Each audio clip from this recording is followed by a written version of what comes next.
ওকে, তো চলো আজকে আমরা শুরু করছি অ্যাটমিক স্ট্রাকচার। অ্যাটমিক স্ট্রাকচারের কতটা কি হয়েছিল আমরা সেটা একবার কুইকলি দেখে নিই। কুইকলি তোমাদের বলে দিচ্ছি যে কি কি হয়ে গেছিল অ্যাটমিক স্ট্রাকচারে। একদম শুরুতে ছিল হচ্ছে থমসনস মডেল। থমসনস মডেল কখন এসেছিল? যখন ইলেকট্রন আর প্রোটনের ডিসকভারি হয়েছিল। ইলেকট্রনের ডিসকভারি হওয়ার জন্য যে এক্সপেরিমেন্টটা হয়েছিল তার নাম ছিল ক্যাথোড রে এক্সপেরিমেন্ট। প্রোটনের ডিসকভারি হয়েছিল যে এক্সপেরিমেন্টের থ্রুতে তার নাম ছিল ক্যানাল রে এক্সপেরিমেন্ট। এই দুটো এক্সপেরিমেন্ট থেকে বোঝা গেছিল অ্যাটম হচ্ছে ডিভাইজেবল এবং ওর মধ্যে চার্জ পার্টিকেল প্রেজেন্ট আছে। চার্জ পার্টিকেল গুলো ইকুয়াল ইন ম্যাগনিটিউড কিন্তু অপোজিট ইন নেচার, তাই ওভারঅল অ্যাটম নিউট্রাল থাকে। তো থমসন বলেছিলেন অ্যাটম হচ্ছে একটা সলিড স্ফিয়ার যার মধ্যে টোটাল পজিটিভ চার্জটা ডিস্ট্রিবিউটেড হয়ে আছে আর ইলেকট্রনস গুলো যেখানে সেখানে পুঁতে পুঁতে এমবেডেড হয়ে আছে। This is Thomson's model. Then এসেছিল রাদারফোর্ড মডেল। রাদারফোর্ড এস্টাবলিশ করলেন গোল্ড ফয়েলের থ্রু দিয়ে যে চারটে পয়েন্ট এস্টাবলিশ করলেন। নাম্বার 1 হচ্ছে অ্যাটমটা কোনো সলিড স্ফিয়ার নয়, ওটা হলো স্ফিয়ার, পুরো ফাঁকা, ভেতরটা ফাঁপা, ভেতরটা পুরোপুরি শূন্য, এমটি আছে। মাঝখানে একটা ছোট্ট জায়গাতে নিউক্লিয়াস বলে একটা অবজেক্ট আছে, সেই নিউক্লিয়াসের মধ্যে সমস্ত প্রোটন গুলো তার পজিটিভ চার্জকে নিয়ে বসে আছে। নিউক্লিয়াসের চার্জ হলো তাই পজিটিভ। নিউক্লিয়াসের মাস খুব বেশি কারণ প্রোটন গুলোর মাস যথেষ্ট বেশি, আর নিউক্লিয়াস খুবই স্মল ভলিউম জুড়ে আছে, সমস্ত জায়গা জুড়ে থমসন যেরকম বলেছিল এরকম করে স্প্রেড আউট হয়ে নেই। ইলেকট্রন গুলো নিউক্লিয়াসের চারপাশে সার্কুলার অরবিটে রোটেট করছে এবং মোস্ট অফ দ্য স্পেস হচ্ছে empty. This was Rutherford nuclear shell model. নিউক্লিয়াসের কনসেপ্ট হলো মাঝখানে আর শেলের কনসেপ্ট হলো চারপাশে, নিউক্লিয়ার শেল মডেল। রাদারফোর্ডের দুটো ড্রব্যাক পাওয়া গেল। ড্রব্যাক কি? যে ইলেকট্রন যদি নিউক্লিয়াসের চারপাশে এরকম ভাবে ঘুরতে থাকে বিং চার্জ পার্টিকেল, তাহলে ওর এনার্জি লস হওয়ার কথা। এনার্জি লস হলে নিউক্লিয়াসের উপরে এসে হুমড়ি খেয়ে পড়বে, 1 নাম্বার পয়েন্ট, তাতে অ্যাটম কোলাপস করে যাওয়ার কথা, যেটা হচ্ছে না।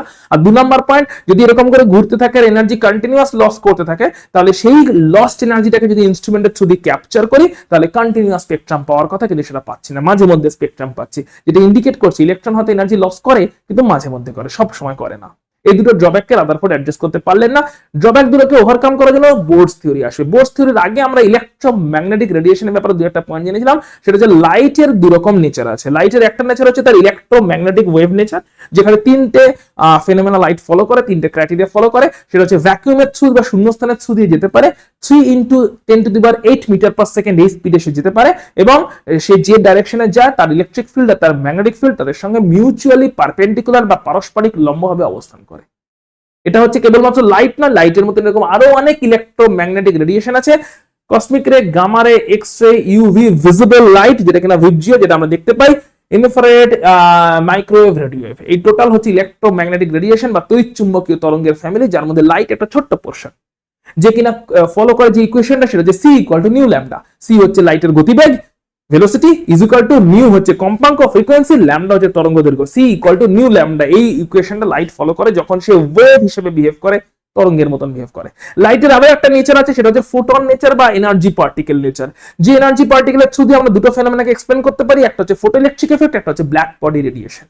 ফোটোইলেকট্রিক এফেক্টটা মেন ইম্পর্টেন্ট। ফোটোইলেকট্রিক এফেক্ট কি বলে?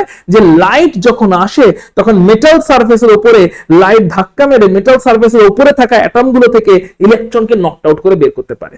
তার জন্য যে ইকুয়েশনটা আইনস্টাইন এস্টাবলিশ করলেন সেটা হচ্ছে ইনকামিং ফোটনের এনার্জি ইজ ইকুয়াল টু ইলেকট্রনটাকে নিউক্লিয়াসের ক্যাপচার থেকে বের করার জন্য এনার্জি ওয়ার্ক ফাংশন প্লাস ইলেকট্রনটা যে গতিশক্তি বা কাইনেটিক এনার্জি পেল হাফ এমভি স্কয়ার। অর্থাৎ এই টোটালটা হচ্ছে ইকুয়াল ইনকামিং লাইটের এনার্জি কত, এইচ নিউ, যেটা কিনা ফোটনের energy, is equal to work function যেটা কিনা ইলেকট্রনটাকে বের করার জন্য যে এনার্জিটা ইউজ হচ্ছে, প্লাস ইলেকট্রনটা তারপরে যে এক্সট্রা এনার্জিটা নিয়ে কাইনেটিক এনার্জি নিয়ে বেরিয়ে যাচ্ছে, মোমেন্টাম পাচ্ছে। এটা হচ্ছে ফোটোইলেকট্রিক এফেক্টের ইকুয়েশন, H nu equal to work function plus half MV square, যেখান থেকে লাইটের ফোটন নেচারটা প্রুফ হলো। এবং সেখান থেকে প্ল্যাঙ্কের কোয়ান্টাম থিওরি হলো। প্ল্যাঙ্ক বললেন কি? প্ল্যাঙ্ক তিনটে কথা বলেন কোয়ান্টাম থিওরিতে, যে লাইট হচ্ছে বেসিক্যালি এক প্রকার এনার্জি পার্টিকেল। ওই এনার্জি পার্টিকেলের এনার্জি হচ্ছে ই equal to H new. H হচ্ছে প্ল্যাঙ্কস কনস্ট্যান্ট, নিউ হচ্ছে কম্পাঙ্ক বা frequency, E equal to H new. এবং লাইট যখন ফোটন ফর্মে আসে তখন একটা ফোটন একটা ইলেকট্রনের সঙ্গে ইন্টারঅ্যাক্ট করে। একটা ফোটন একসাথে 10টা ইলেকট্রনের সঙ্গে ইন্টারঅ্যাক্ট করে না, বা একটা ইলেকট্রনের সঙ্গে 10টা ফোটন এসেও ইন্টারঅ্যাক্ট করে না। একটা ফোটন 1:1 ইন্টারাকশন হয়, একটা ফোটন একটা ইলেকট্রনের সঙ্গে ইন্টারঅ্যাক্ট করবে। এবং যখন এই ইন্টারাকশনটা হয় তখন ফোটন যেগুলো আসে, ফোটনগুলো কখনো ফ্র্যাকশনাল ওয়েতে আসে না। অর্থাৎ E equal to H nu, E equal to 2h nu, E equal to 3h nu, E equal to 4h nu, this are possible, but E equal to half h nu not possible. E equal to 5/2 h nu not possible. Fractional ওয়েতে h nu আসে না, সব সময় integer multiple হয়ে সরল পূর্ণ সংখ্যার গুণিতক হয়ে তোমার ফোটন গুলো আসে, এবং যখন আসে তখন তারা ইন্টারঅ্যাক্ট করে একটা ফোটন এট এ টাইমে একটা ইলেকট্রনের সঙ্গে। ক্লিয়ার? এই অবধি ছিল প্ল্যাঙ্কসের কোয়ান্টাম থিওরি। এখান থেকে জানা গেল লাইটের দু রকম নেচার আছে, একটা হচ্ছে তড়িৎচুম্বকীয় তরঙ্গ বা ইলেকট্রোম্যাগনেটিক রেডিয়েশন নেচার, আর একটা হচ্ছে ফোটন নেচার বা আলোক কণা বা শক্তি কণা, এনার্জি পার্টিকেল। দুটি ইকুয়েশনকে একসাথে করলে দাঁড়িয়েছিল E equal to H nu equal to H C by lambda equal to H C nu bar. দুটি ইকুয়েশনকে একসাথে করে এটাকে বলা হয়েছিল আলোর দ্বৈত সত্তা বা ডুয়াল নেচার অফ লাইট। লাইটের দু রকম নেচার আছে। এখান থেকে আমরা অরিজিনেট করেছিলাম বোর থিওরিতে। বোর থিওরির ব্যাপারে কি জেনেছিলাম? বোর থিওরি প্রথম কথাই বলেছিল যে ইলেকট্রন গুলো নিউক্লিয়াসের চারপাশে যে কোনো জায়গায় ঘোরে না ফিক্স রেডিয়াসে ঘোরে। বোর থিওরির পয়েন্ট গুলো একবার দেখে নি, দিয়ে আমরা অ্যাপ্লিকেশনে চলে যাব। বোর থিওরির পয়েন্ট 1 ছিল হচ্ছে নির্দিষ্ট ব্যাসার্ধ, নির্দিষ্ট ব্যাসার্ধ, নির্দিষ্ট ব্যাসার্ধের কক্ষপথে কিন্তু নির্দিষ্ট ব্যাসার্ধের কক্ষপথ এখানে কিন্তু ইলেকট্রন গুলো প্রেজেন্ট আছে, অর্থাৎ যেখানে সেখানে নেই। এই মাঝখানে আরো অনেক ব্যাসার্ধ পসিবল, কিন্তু ইলেকট্রন সেখানে প্রেজেন্ট নেই। তার মানে ইলেকট্রন গুলো কোথায় প্রেজেন্ট আছে? নির্দিষ্ট ব্যাসার্ধের কক্ষপথে ইলেকট্রন প্রেজেন্ট আছে। নিউক্লিয়াস থেকে নির্দিষ্ট ব্যাসার্ধের কক্ষপথ, সেইখানেই ইলেকট্রন গুলো প্রেজেন্ট আছে। মাঝখানে আরো অনেক কক্ষপথ পসিবল, মাঝখানে আরো অনেক কক্ষপথ পসিবল, সেখানে কিন্তু ইলেকট্রন প্রেজেন্ট নেই। 2 নম্বর পয়েন্ট বলেছিল ওই কক্ষপথ গুলো শক্তি নির্দিষ্ট, কক্ষপথগুলো শক্তি নির্দিষ্ট, ওই কক্ষপথগুলোর শক্তিরও কোনো চেঞ্জ হচ্ছে না, ডেফিনিট এনার্জি। এবং শুধু শক্তি নির্দিষ্ট নয়, ওই কক্ষপথে ঘূর্ণনরত ইলেকট্রনের শক্তিও নির্দিষ্ট। ওই কক্ষপথে ঘূর্ণনরত ইলেকট্রন তার শক্তিও নির্দিষ্ট। অর্থাৎ ওই কক্ষপথে যে ইলেকট্রন গুলো ঘুরছে সেই ইলেকট্রন গুলোর শক্তি নির্দিষ্ট। এরকম নির্দিষ্ট শক্তির কক্ষপথকে বলা হয়েছিল স্থির কক্ষপথ বা স্টেশনারি অরবিট। এরকম নির্দিষ্ট শক্তি বিশিষ্ট ঘূর্ণনরত ইলেকট্রনকে বলা হয়েছিল স্থির ইলেকট্রন বা স্টেশনারি ইলেকট্রন। স্থির ইলেকট্রন মানে কি ইলেকট্রন দাঁড়িয়ে আছে? স্থির ইলেকট্রন মানে ইলেকট্রনের শক্তিটা দাঁড়িয়ে আছে, শক্তির পরিবর্তন হচ্ছে না, এনার্জিটা স্থির, ইলেকট্রনটা স্থির নয়, যদি বলা হলো স্থির ইলেকট্রন। তাহলে ঘূর্ণনরত ইলেকট্রন যার শক্তি নির্দিষ্ট তাকে কি বলা হলো? স্থির ইলেকট্রন। কক্ষপথ যারও শক্তি নির্দিষ্ট তাকে কি বলা হলো? স্থির কক্ষপথ। এখন কোয়েশ্চেন হলো নিউক্লিয়াস থেকে কোনটা সেই নির্দিষ্ট ব্যাসার্ধ যে নির্দিষ্ট ব্যাসার্ধের দূরত্বের কক্ষপথে ইলেকট্রনটা ঘূর্ণনরত অবস্থায় থাকবে? সেই নির্দিষ্ট কক্ষপথ, সেই নির্দিষ্ট অরবিটটা হলো যেখানে কিনা mvr is equal to n into h/2π হবে, যেখানে m হচ্ছে ইলেকট্রনের ভর, v হচ্ছে ইলেকট্রনের গতিবেগ ভেলোসিটি, আর হচ্ছে রেডিয়াস বা ব্যাসার্ধ।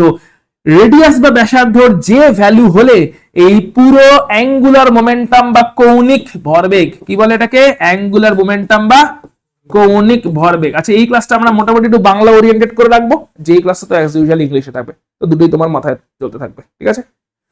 তুই যেখানটা ইংলিশটা বাংলাটা বুঝবি না আমাকে এবার জিজ্ঞেস করে নেবে, কারণ ওই ক্লাসটা আমরা ইংলিশটাই রাখছি, এই ক্লাসটা তোমার বাংলা ওরিয়েন্টেড রাখছি, দুটোই তোমার ট্যালি হতে থাকবে। কৌণিক ভরবেগ মানে হচ্ছে mvr, mvr হচ্ছে কৌণিক ভরবেগ, যেখানে r এর যে ভ্যালু হবে, অর্থাৎ mvr কে nh/2π এর সঙ্গে সমান হতে গেলে r কে যে ভ্যালু নিতে হবে সেইটা হচ্ছে সেই নির্দিষ্ট ব্যাসার্ধ যেখানে কিনা ইলেকট্রন ঘুরছে। ক্লিয়ার? যেখানে n এর ভ্যালু কি হতে পারে? n হচ্ছে সরল পূর্ণ সংখ্যা 1 2 3 4 and so on. Basically n টাই হচ্ছে শেল নাম্বার বা কক্ষপথ সংখ্যা, k shell, l shell, m shell and so on. Clear হয়েছে? যে প্রথম যে শেল গুলো আছে। আর এইচ হচ্ছে তোমার প্ল্যাঙ্কের ধ্রুবক, পাই হচ্ছে যেরকম আমরা জানি 3.14, যে পাই দেওয়া আছে, পাই এর ভ্যালু কত দেখে নাও, পাই এর ভ্যালু দেওয়া আছে, পুরো ভ্যালুটা দেওয়া আছে 3.1415926535, মানে যতদূর দেওয়া যাওয়া সম্ভব এই সার্কেলটার মধ্যে ডিজাইন করে দেওয়া আছে পাই এর টোটাল ভ্যালু 3.1। ওখানে একটা ডেটা মিসিং হয়ে গেছে, আবার ওখান থেকে খুলে পড়ে গেছে মনে হয়। হ্যাঁ হ্যাঁ হ্যাঁ, ওখানে কি যেটা ছিল যেটা মনে হয় খুলে পড়ে গেছে, ছিল জানি না, বুঝতে পারছি না, মিসিং আছে একটা ডিজিট মিসিং হয়ে গেছে। অবশ্যই শেষ হবে না, চলতেই থাকবে না, ইনফাইনাইট চলতে থাকবে না। তো ওটা হচ্ছে ওই যে পাই, ওটা হচ্ছে ওই পাই, ঠিক আছে? তাহলে হচ্ছে কৌণিক ভরবেগকে h/2π এর সঙ্গে সমান হতে, h/2π এর সরল পূর্ণ সংখ্যার গুণিতক বা ইন্টিগ্রাল মাল্টিপলের সঙ্গে সমান হতে হবে। এনটাই বেসিক্যালি কি? এটাই বেসিক্যালি কক্ষ সংখ্যা, এটাই বেসিক্যালি হয়েছিল কক্ষ সংখ্যা। কক্ষ সংখ্যা মানে কি? ওই n = 1, n = 2, k shell, l shell, প্রথম শেল, দ্বিতীয় শেল, তৃতীয় শেল, চতুর্থ shell and so on. Clear এই অবধি? তাহলে এই অবধি জানার পরে আমরা কি জানলাম? ইলেকট্রন কি শক্তি বর্জন করে না গ্রহণ করে? কিছুই করে না। এই অবধি কি জেনেছি? ইলেকট্রন শক্তি গ্রহণও করে না, ইলেকট্রন শক্তি বর্জনও করে না। ইলেকট্রন নির্দিষ্ট ব্যাসার্ধের কক্ষপথে অনবরত অনন্তকাল ঘুরতে থাকে, হ্যাঁ কি না? ইলেকট্রন নির্দিষ্ট কক্ষপথে, নির্দিষ্ট ব্যাসার্ধের কক্ষপথে স্থির শক্তি নিয়ে অনবরত অনন্তকাল ঘুরতে থাকে। Yes or no?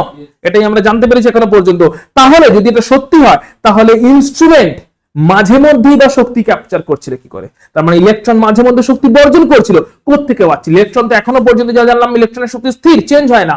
কখন হচ্ছিল, কিভাবে হচ্ছিল, ইলেকট্রন কেন শক্তির বর্জন করছিল, সেইটা জানতে গিয়ে আমরা এটা জানলাম যে ইলেকট্রন বেসিক্যালি কি করে। ইলেকট্রন এমনিতে শক্তি গ্রহণ বা বর্জন করে না, অনবরত অনন্তকাল ঘুরতে থাকে। তাহলে ধরলাম এরকম দুটো অরবিট আছে, দুটো শেল আছে, দুটো কক্ষপথ আছে। ইলেকট্রন এখানে ঘুরছিল, অনবরত স্থির শক্তি নিয়ে অনন্তকাল ধরে ঘুরতে যাচ্ছিল। মাঝখানে এসে ঝামেলা করলে একটা প্রোটন, প্রোটনটা এলো তার এইচ নিউ শক্তি নিয়ে। এইচ নিউ শক্তিটাকে নিয়ে যখনই প্রোটন এলো, তখন ইলেকট্রনটা মেপে দেখলো, কি মেপে দেখলো, যে শক্তি স্তরে ও আছে তার ধরলাম ইউ1 শক্তি, আর পরবর্তী যে অ্যাভেলেবেল শক্তি স্তর সেটা হচ্ছে ই2 শক্তি স্তর। তাহলে ইউ1 এবং ই2 এই দুটো শক্তি স্তরের যে পার্থক্য, যেটাকে আমরা ডেল্টা ই বলছি, এই শক্তি পার্থক্যের কি সমপরিমাণ শক্তি নিয়ে ফোটনটা এসেছে? যদি এই শক্তি পার্থক্যের সমপরিমাণ শক্তি নিয়ে ফোটনটা এসে থাকে, অর্থাৎ এটা ইজ ইকুয়াল টু এটা হয়, এটা হয়ে থাকে, তাহলে তাহলে ইলেকট্রনটা ওই ফোটনের শক্তিকে গ্রহণ করবে, ইলেকট্রনটা ওই ফোটনের শক্তিকে গ্রহণ করবে এবং গ্রহণ করে উচ্চ শক্তি স্তরে স্থানান্তরিত হবে, জাম্প করবে। ব্যাপারটাকে এরকম করেও বলতে পারি, শক্তির মাধ্যমে বোঝাতে চাইলে যে এখানে এটা শক্তি লেভেল, এটা হচ্ছে একদম প্রাথমিক শক্তি স্তর N1, এইখানে শক্তি হচ্ছে E1, এটা হচ্ছে তারপরে শক্তি স্তর N2, এখানে শক্তি হচ্ছে E2, এটা ধরলাম তারপরে শক্তি স্তর N3, এখানে শক্তি ধরলাম E3, এরকম করে আছে। ইলেকট্রনটা এই শক্তি লেভেলে আছে, ফোটন এসেছে, ফোটনের শক্তি কি ইলেকট্রন গ্রহণ করবে কি করবে না? ফোটনের শক্তি কি ইলেকট্রন গ্রহণ করবে কি করবে না ডিপেন্ড করছে যে ফোটনের শক্তি কি E1 E2 এর শক্তি পার্থক্যের সঙ্গে সমান, অথবা E3 E1 এর শক্তি পার্থক্যের সঙ্গে সমান। অর্থাৎ কোনো না কোনো একটা শক্তি পার্থক্যের সঙ্গে ফোটনের শক্তিটাকে সমান হতে হবে। সো আমি ধরে নিচ্ছি ফোটনের শক্তিটা এই E2 আর E1 এই শক্তি পার্থক্যের সঙ্গে সমান, তাহলে ফোটনের শক্তিকে গ্রহণ করবে, ইলেকট্রন দিয়ে উচ্চ শক্তি স্তরে স্থানান্তরিত হবে। এই উচ্চ শক্তি স্তরে যখন ইলেকট্রন স্থানান্তরিত হয়ে গেল, ফোটনটাতে অ্যাবজর্ব করে নিয়েছে, ওই ফোটনের অস্তিত্ব শেষ হয়ে গেছে। ইলেকট্রন উচ্চ শক্তি স্তরে স্থানান্তরিত হয়েছে, কিছুক্ষণ বাদে আবার নিম্ন শক্তি স্তরে ফেরত আসবে।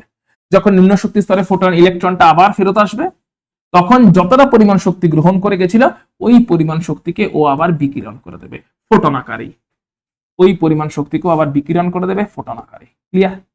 এই ফোটনটা নতুন জন্ম নয়, একটা নতুন ফোটন যার শক্তির মান ওই পুরনো ফোটনের সঙ্গে সমান, কিন্তু পুরনো ফোটনের শক্তিকে অ্যাবজর্ব করে নিয়ে ইলেকট্রন উপরে গেছিল, তারপরে আবার ফেরত আসার সময় বের করে দিয়েছে, ওই ফোটনটা বিকিরিত হয়ে গেছে। এই ফোটনটাকে বলা হয় এমিটেড ফোটন, ওটা হচ্ছে অ্যাবজর্ব ফোটন। এই প্রসেসটা কি? অ্যাবজর্পশন, শোষণ।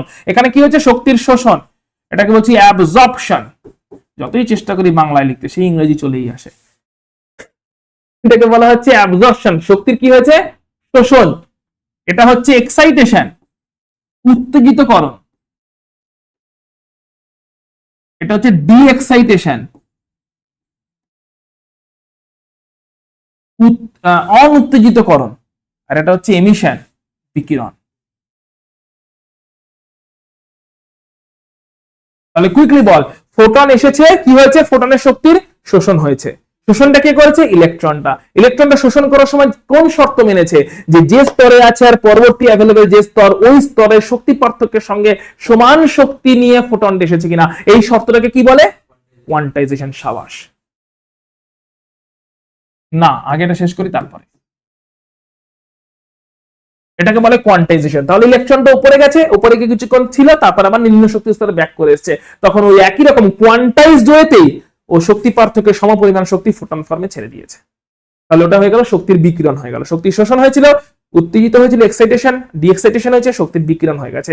ওই বিকিরিত শক্তিটাকে আমরা ইনস্ট্রুমেন্টের মাধ্যমে কি করছি?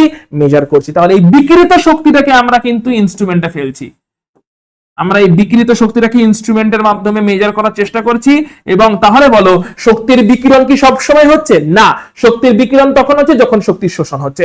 শক্তির শোষণ কি সব সময় হচ্ছে? না।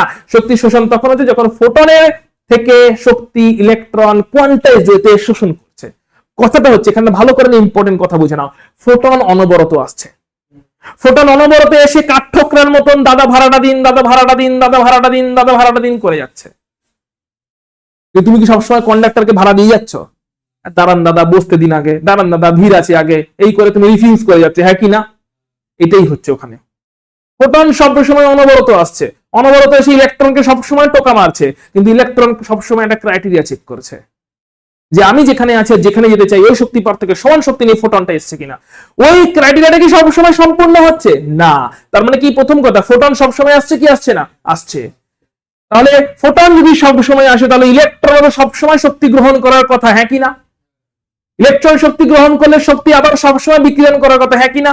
সবসময় শক্তি বিকিরণ করলে সবসময় সিগন্যাল দেখানোর কথা ইনস্ট্রুমেন্টের, হ্যাঁ কি না? তা কি দেখাচ্ছে? তার মানে ব্যাক ক্যালকুলেশন করছি, ইনস্ট্রুমেন্ট মাঝে মধ্যে শক্তির বিকিরণটা সিগন্যাল ফর্মে দেখায়, স্পেকট্রাম ফর্মে দেখায়। তার মানে শক্তির বিকিরণ মাঝে মধ্যে হয়েছে, মানে শক্তির শোষণ মাঝে মধ্যে হয়েছে। শক্তির শোষণ মাঝে মধ্যে হয়েছে মানে কি ফোটন মাঝে মধ্যে এসেছে? ফোটন সবসময় এসে গেছে, এই কোয়ান্টাইজেশনটা মাঝে মধ্যে হয়েছে। অর্থাৎ ফোটনের শক্তিটাকে গ্রহণ করে ইলেকট্রন যে উচ্চ স্তরে যাবে এইটা মাঝে মধ্যে হয়েছে, শোষণ হয়েছে, তারপরে বিকিরণ হয়েছে, বিকিরিত শক্তিকে ইনস্ট্রুমেন্ট ক্যাপচার যদি করেছে, মাঝে মধ্যে সিগন্যাল দেখিয়েছে, যে সিগন্যালটাকে আমরা স্পেকট্রাম ফর্মে পাই, মাঝে মধ্যে স্পেকট্রামটা দেখতে পাই, মাঝে মধ্যে সিগন্যালটা দেখতে পাই, লাইন স্পেকট্রাম বলা হলো। স্পেকট্রাম মানেটা কি? এই যত ফোটন নিঃসৃত হচ্ছে ওই নিঃসৃত ফোটনগুলোর তরঙ্গ দৈর্ঘ্য বা কম্পাঙ্ক, ফ্রিকোয়েন্সি, ওয়েভলেংথ, তাদেরকে নিয়ে যদি একটা সাজিয়ে দেওয়া হয় তাহলে একটা স্পেকট্রাম পাওয়া যায়, পুরোটা আলোর বর্ণালী পাওয়া যায়। ওই আলোর বর্ণালীতে আলোক রেখাগুলো মাঝে মধ্যে দেখতে পাচ্ছি, কারণ প্রত্যেকটা আলোক রেখা একটা ফোটনকে নির্দেশ করে, ফোটনগুলো তো মাঝে মধ্যে আসছে, তাহলে ওই ফোটন থেকে যে আলোক রেখাটা তৈরি হচ্ছে ওই আলোক রেখাটা মাঝে মধ্যে তৈরি হচ্ছে, মাঝে মধ্যে তৈরি হওয়া আলোক রেখা নিয়ে তৈরি হওয়া বর্ণালীকে বলা হয় লাইন স্পেকট্রাম। এবারে বলো তোমার কি কোশ্চেন? এটাই স্যার আমার প্রশ্নটা এইটাই কেন ইলেকট্রনটা শক্তি এনার্জিটা অবজার্ভ নয় অ্যাবজর্ব করলো পরের স্তরে গেল, কারণ হচ্ছে উত্তেজিত শক্তি স্তরে যে কোনো কিছুরই স্থায়িত্ব কম হয়।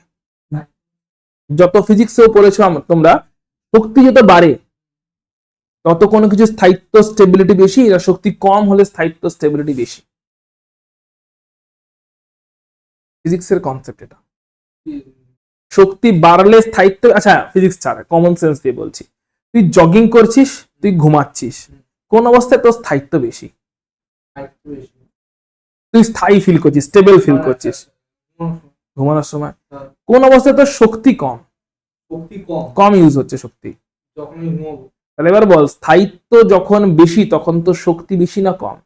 তাহলে তুই স্থায়িত্ব পাওয়ার জন্য নিজের শক্তি বাড়াতে চাস না কমাতে চাস? এটাও তাই করতে চায়। এটাতে ইনহেরেন্ট টেন্ডেন্সি প্রত্যেক পার্টিকেলের, কারণ শক্তি কমলে স্থায়িত্ব বাড়ে। আর সকল পার্টিকেলের, জৈব অজৈব, জীব অজীব, নির্জীব, সকলের একটাই উদ্দেশ্য নিজের শক্তিকে কম করা, নিজের শক্তিকে কম করার জন্য কম করে স্থায়িত্বটা বাড়াতে পারে। স্থায়িত্ব বাড়ানোর জন্য আর নিজের শক্তিকে কম করার জন্য এবার ওপরে গেছে, ওর শক্তি বেড়েছে না কমেছে? তাহলে স্থায়িত্ব বেড়েছে না কমেছে? তাহলে আবার স্থায়িত্ব ফেরত পাওয়ার জন্য ওকে নিজের বাড়িতে ফিরতেই হচ্ছে, ওর কাছে কোনো অপশন নেই। এটা ওর ইনহেরেন্ট টেন্ডেন্সি, এটা হচ্ছে, এটাই মানে এটাই ইনহেরেন্ট টেন্ডেন্সি। এখন তোর সেকেন্ড কোয়েশ্চেন হতে পারে স্থায়িত্ব সবাই কেন কমাতে চায়? পরে কোয়েশ্চেন এটাই হতে পারে, স্থায়িত্বই বা সবাই কেন কমাতে, সবাই কেন স্টেবল পেতে হতে চায়, সবাই কেন শান্তি পেতে চায়? সো এটা একটা ইনহেরেন্ট টেন্ডেন্সি, এর পিছনে কোনো আনসার নেই। This is observed inherent fact. Absorb করেছিল কারণ বারবার খোঁচা দিচ্ছিল বলে। ওটা হচ্ছে ওই খানিকটা মানে অ্যাবজর্ব ব্যাপারটা কি বলতো, এগুলো ওরকম মানে এগুলো হচ্ছে একটা ইনোসেন্ট ব্যাপার। অ্যাবজর্ব করার আগে পর্যন্ত কেউ জানতো অ্যাবজর্ব করলে কি হবে? অ্যাবজর্ব করে নিয়েছে। অ্যাবজর্ব করার আগে পর্যন্ত জানে না অ্যাবজর্ব করলে ওর এনার্জি বেড়ে যাবে, এনার্জি বেড়ে গেলে স্থায়িত্ব কমে যাবে। এটা অ্যাবজর্ব করার আগে জানে না পরে জানে? তাই অ্যাবজর্বটা করে নিয়েছে, করে নিয়েছে, কেস খেয়েছি। তখন বলছে তাহলে আবার ব্যাক করো। অর্থাৎ প্রত্যেকটা সিচুয়েশনে আগে দেখবি SN1 SN2 রিঅ্যাকশন যখন ক্লাস 12 এ পড়বি, প্রত্যেকটা সিচুয়েশনে দেখবি আগে একটা করে এমন ঘটনা ঘটছে যেটা ও জানে না বলে করে ফেলছে, তারপরে করার পরে বুঝছে এখানে কেস খেয়েছে, আবার আগে ফেরত আসতে চাইতে। এইটাকেই মানুষ ইউজ করছে রিঅ্যাকশন করার জন্য। মলিকুলদের একটা প্রপার্টি আছে, মলিকুল কেন সবকিছুর একটা প্রপার্টি আছে, আমরাও তাই করে থাকি। যেটা জানি না সেখানে গিয়ে আমরা কেসটা খাই, হ্যাঁ কি না? যেটা জানি সেখানে গিয়ে কেস খাই, জানি তো আগে থাকতে ওখানে কি গেলে কি হবে। কিন্তু যেখানে জানি না কিছু একটা, শুধু জানি না তা না, জানি না সঙ্গে আবার কিছু লোভ এসছে, একটা কিছু প্রলোভন এসছে, একটা কেউ বারবার নক করে যাচ্ছে, ভাই চল খেলতে চল খেলতে চল, কিছু একটা হয়েছে, জানি না পরের সিচুয়েশনটা কি, চলে গেছি বা সেই কাজটা করে দিয়েছি, করার পরে কেসটা খেয়েছি, কেসটা খাওয়ার পরে কি করি, আবার আগের জায়গায় ফেরত আসার চেষ্টা করি, একদম সেম জিনিস, সবসময় এটা চলছে। এই ইলেকট্রন গুলো কিন্তু পরে সার্কিটে করলে যদি অনেকটা ফোটন আসে, এখন বল এই ফোটনের শক্তি কি ইলেকট্রনটাকে নিউক্লিয়াসের ক্যাপচার থেকে পুরোপুরি বার করেছে না শুধু একটা স্তরের উপরে তুলেছে? ধরলাম এরকম 3-4টে 7-8টা স্তর আছে, এতটা শক্তি এসছে ইলেকট্রনটাকে এখান থেকে অসীমে পাঠিয়ে দিয়েছে, অনেক দূরের কোন অরবিটে, মানে যে অরবিটের উপর নিউক্লিয়াসের হোল নেই বললেই চলো, ওই জন্য অসীম বললাম। এতটা শক্তিশালী ফোটন এসছে যে ফোটনটা নিউক্লিয়াসের ক্যাপচার থেকে বেরিয়ে গেছে, মুখে বলছি নিউক্লিয়াসের ক্যাপচার থেকে বেরিয়ে গেছে, ম্যাথমেটিক্যালি নিউক্লিয়াস থেকে অসীম দূরত্বের একটা অরবিটে পাঠিয়ে দিয়েছে, ম্যাথমেটিক্যালি এটা চলছে। কিন্তু অসীম দূরত্বের অরবিট মানে কি, সে বেরিয়ে যাওয়াই বোঝায় না। তুই বাড়ি থেকে বেরিয়ে পাশের বাড়ি অব্দি গেলে বাড়ির লোক বলবে যে না ছেলের উপরে আমার কন্ট্রোল আছে, হ্যাঁ কি না? তুই বাড়ি থেকে বেরিয়ে চলে গেছিস অন্য শহরে, বাড়ির লোক তখনও বলবে আমার ছেলের উপর আমার কন্ট্রোল আছে। কিন্তু টেকনিক্যালি তুই বাড়ি থেকে বেরিয়ে একটা ডিস্টেন্সই গেছিস না, পৃথিবীর বাড়িতে চলে যাসনি। ম্যাথমেটিক্যালি তুই বলে আমি কোথায়, আমি তোমাদেরই তো ছেলে আছে, আমি যেখানেই যাই না কেন, এটা তুই বলবি। কিন্তু বাড়ির লোক বলবে আমার তো কন্ট্রোলটা তোমার উপরে নেই, আমার তো কথা তুমি আর শোনো না, তুমি কি করার দেখতে পাচ্ছি না, বাড়ি ছেড়ে চলে গেছো বকা দিয়েছি বলে। সুতরাং ম্যাথমেটিক্যালি ইলেকট্রনটা অতটা শক্তি পেয়ে গেছে যে ও প্রথম অরবিট, দ্বিতীয় অরবিট, তৃতীয় অরবিট, চতুর্থ অরবিট সব ক্রস করে করে অসীম অরবিটের কোন একটা দূরত্বে গিয়ে পৌঁছে গেছে নিউক্লিয়াস থেকে। অসীম অরবিটের দূরত্ব মানে আমরা কি বলছি, প্র্যাকটিক্যালি কি বলছি, এটা ম্যাথমেটিক্যালি, প্র্যাকটিক্যালি কি বলছি, বেরিয়ে গেছে। এবার এই অসীম অরবিটের দূরত্বে চলে যাওয়া একলা একটা অরফ্যান অনাথ ইলেকট্রনকে নিয়ে মানুষ ছেলে খেলা করছে, সার্কিটে ঘুরিয়ে দিয়েছে। উত্তর কন্ট্রোল আছে ওর উপরে, আর নিউক্লিয়াসের মা বাপ তো নেই, মা বাপ থেকে তো বেরিয়ে চলে এসছে, অসীম দূরত্বে চলে গেছে। এখন মানুষ ওকে নিয়ে ছেলে খেলা করছে, আচ্ছা ইলেকট্রন পাওয়া গেছে, মুরগি পাওয়া গেছে, চলো ওকে সার্কিটে ঘোরাই, সার্কিটে ঘোরালে আমাদের সব সুবিধা হবে, লাইট ফ্যান চলবে আমাদের।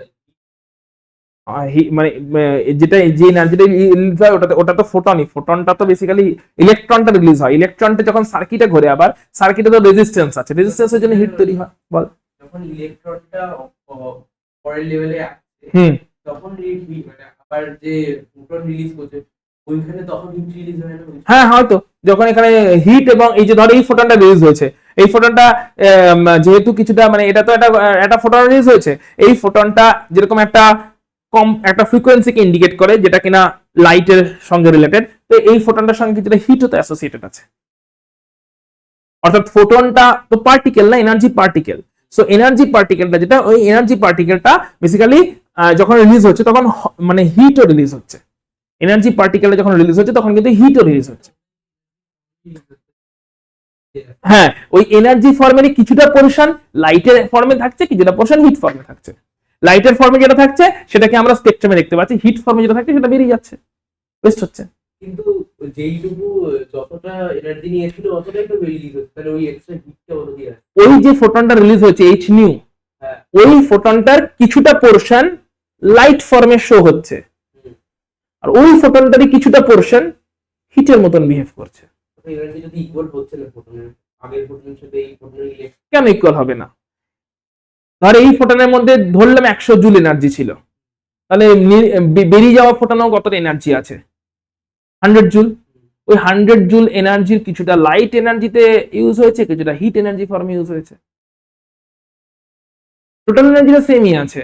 ওই 100 জুল এনার্জির কিছুটা পরিমাণ অ্যাজ আ ওয়েভ লাইট ফর্মে আমি দেখেছি, আর বাকি পরিমাণটা হিট ফর্মে ওয়েস্ট হয়ে গেছে। টোটালটা 100 জুল এমিট হয়েছে, কিন্তু 100 জুল আমি যখন বলছি 100 জুল, আমি কি হিটার ইউনিট বলছি না লাইটের ইউনিট বলছি, এনার্জির ইউনিট বলছি। ওই 100 জুল এনার্জির কিছুটা পরিমাণ লাইট ফর্মে আমাদের কাছে শো হয়েছে, যেটা কিনা ইনস্ট্রুমেন্ট ক্যাপচার করেছে, আর বাকি যেটা ক্যাপচার করতে পারেনি কিছুটা এদিক ওদিক ওয়েস্ট হয়েছে, ওটা হিট ফর্মে ওয়েস্ট হচ্ছে। বেসিক্যালি হিটেরও একটা গল্প আছে। হিটের গল্পটা কি বলতো, যে এনার্জিটাকে ক্যাপচার করা যায় না ওটাই হিট এনার্জি। অর্থাৎ এমিটেড ফোটনের যে পোর্শনটুকু ক্যাপচার করতে পারলো ইনস্ট্রুমেন্ট, ওটা লাইট ফর্মেও শো করে দিল, স্পেকট্রাম ফর্মে শো করে দিল, একটা ফ্রিকোয়েন্সি একটা আলোক রেখা দিয়ে দেখিয়ে দিল, কিন্তু ইনস্ট্রুমেন্টেরও লিমিটেশন আছে, সবটা শো করতে পারছে না। যেটা শো করতে পারছে না ওটাকে তো কোনো না কোনো ফর্মে মানে বেরোতে হবে, ওটা হিট ফর্মে বেরিয়েছে। ওটাই তো এনার্জি, মানে এনার্জি ওখানে দুটো ফর্ম নিচ্ছে, আবার লাইট ফর্ম আর হিট ফর্ম বেরিয়েছে। একটা রেডিয়েশন, রেডিয়েশনটা দুটো ফর্মে আমাদের কাছে ধরা দিচ্ছে। গায়ে যখন রোদ পড়ে তখন আলো পড়ে না তাপ পড়ে? দুই পড়ে। আমাদের আলোটাও পরে দেখতে পাই, আবার তাপটাও লাগে দেখতে পাই, তো দুটো আসছে কোত্থেকে? এসেছে তো একটাই ফোটন, তাহলে একটা ফোটনের আবার কি আছে? দুটো রূপ আছে। ফোটনটা দুটো রূপই নিচ্ছে, আলো হিসেবেও বিহেভ করছে, আবার তাপ হিসেবেও বিহেভ করছে। সব সময় তো তাই করছে। কেন সব সময় করছে? আর কম তো কিছু আছে তো, তাপ কোনটা বেশি কোনটা কম, কিন্তু আছে কি নেই? সবসময়তেই ওই ফর্মে বিহেভ করছে। ফোটন দুটো ফর্ম নিয়ে নিচ্ছে, একটা আলো ফর্ম, একটা তাপ ফর্ম। অর্থাৎ ফোটন মানেটা কি? ফোটন মানে বেসিক্যালি একটা এনার্জি। এনার্জিটা বিভিন্ন ফর্ম নিয়ে আমাদের চোখে ধরা দিচ্ছে বা আমাদের কাছে ধরা দিচ্ছে। মানে এনার্জির আবার বিভিন্ন ফর্ম আছে, ছোটবেলায় পড়েছো এনার্জি কি কি ফর্ম আছে। এনার্জি হতে পারে তাপ শক্তি, এনার্জি হতে পারে আলোক শক্তি, এনার্জি হতে পারে শব্দ শক্তি, এনার্জি হতে পারে তড়িৎ শক্তি, বিভিন্ন এনার্জি হতে পারে ম্যাগনেটিক শক্তি, চৌম্বকীয় শক্তি। এনার্জির বিভিন্ন ফর্ম আছে। এনার্জি এক শক্তি থেকে অন্য শক্তিতে রূপান্তরিত হয়, এটা কি বলা হয়? শক্তির কনজারভেশন ল বা law of conservation of energy. Energy সৃষ্টি হয় না, এনার্জি ক্রিয়েট হয় না, এনার্জি ডিস্ট্রয় হয় না, এনার্জি খালি এক ফর্ম থেকে অন্য ফর্মে কনভার্ট হয়। তো ওই এক ফর্ম থেকে অন্য ফর্মে এই চেঞ্জটাই চলছে ওখানে। লাইটও আসছে, হিটও আসছে, এবং আমরা দুটোকেই দেখতে পাচ্ছি, দুটোকে অনুভব করতে পারছি আর কি। ক্লিয়ার? মাথায় ঢুকেছে? এখানে একটা মজার জিনিস বলি, সেটা হচ্ছে একটা মজার এক্সপেরিমেন্ট বলি, যেটা হয়তো একটু আমাদের সিলেবাসে নেই, জাস্ট একটা মজার এক্সপেরিমেন্ট। এই কারণে বলছি যে তুই যে কোয়েশ্চেনটা করলি তার রেসপেক্টে, যে স্থায়িত্বই কেন পেতে চায়, আমরা ওখানে আনসার দিতে পারছি না। আমরা কি বলছি? স্থায়িত্ব কেউ কেন পেতে চায়, এটা একটা ইনহেরেন্ট প্রপার্টি, এটা স্বভাব সবারই, এটা বলে ছেড়ে দিচ্ছি যে এটা সকলের স্বভাব। এইভাবেই সবাই ডিজাইনড, এইভাবেই সবাই ওয়্যার্ড, এটাই সব, এর পিছনে কোনো কারণ নেই আলাদা করে, এইটাই ফ্যাক্ট একটা। এবার এটা এই জিনিসটার রেসপেক্টে অন্য একটা উদাহরণ দিয়ে বোঝাচ্ছি ব্যাপারটা কেমন করেছে। এইগুলোতে একটু ফিলোসফিক্যাল কনসেপ্ট ঢুকে যায়, এখানে এই প্রবাবিলিটির কনসেপ্ট আসে, এখানে বিভিন্ন রকমের। একটা অন্য উদাহরণ প্রথমে দিচ্ছি, ধর ফর এক্সাম্পল, বুদ্ধি করে বুঝবি রিয়েলিটি কেমন।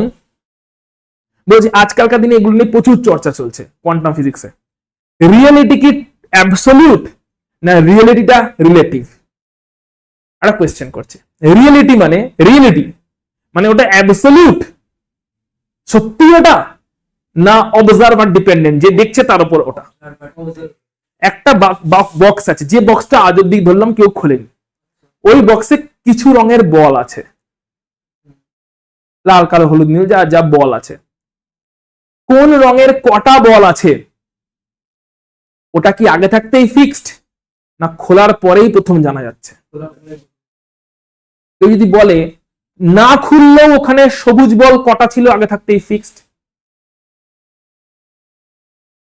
না খুললেও ওর মধ্যে সবুজ বল কটা ছিল ওটা আগে থাকতে ফিক্সড ছিল কি ফিক্সড ছিল না? কেউ দেখেনি, তাহলে ওর মধ্যে যে বলগুলো আছে সেই বলগুলোর কালার কি হবে? সেটা কি খোলার পরেই ফিক্সড হলো নাকি আগে থাকতেই ফিক্সড ছিল? বলছে আগে থাকতেই ফিক্সড ছিল। আগে থাকতে কেন ফিক্স নয়? খোলার পরে নয় দেখলাম, কিন্তু খোলার আগে পর্যন্ত যদি না খুলতাম তাহলে কি ওর ভেতরে সবুজ বল থাকতো না? তাহলে আগে থাকতেই ফিক্স ছিল। কটাটা বাদ দে, কেন কটা যেটা ফিক্স হয় কেন? আগে থাকতেই তো ফিক্স থাকার কথা, যে নাকি খোলার পরে বলের সংখ্যা চেঞ্জ কম বেশি হয়ে যাচ্ছে।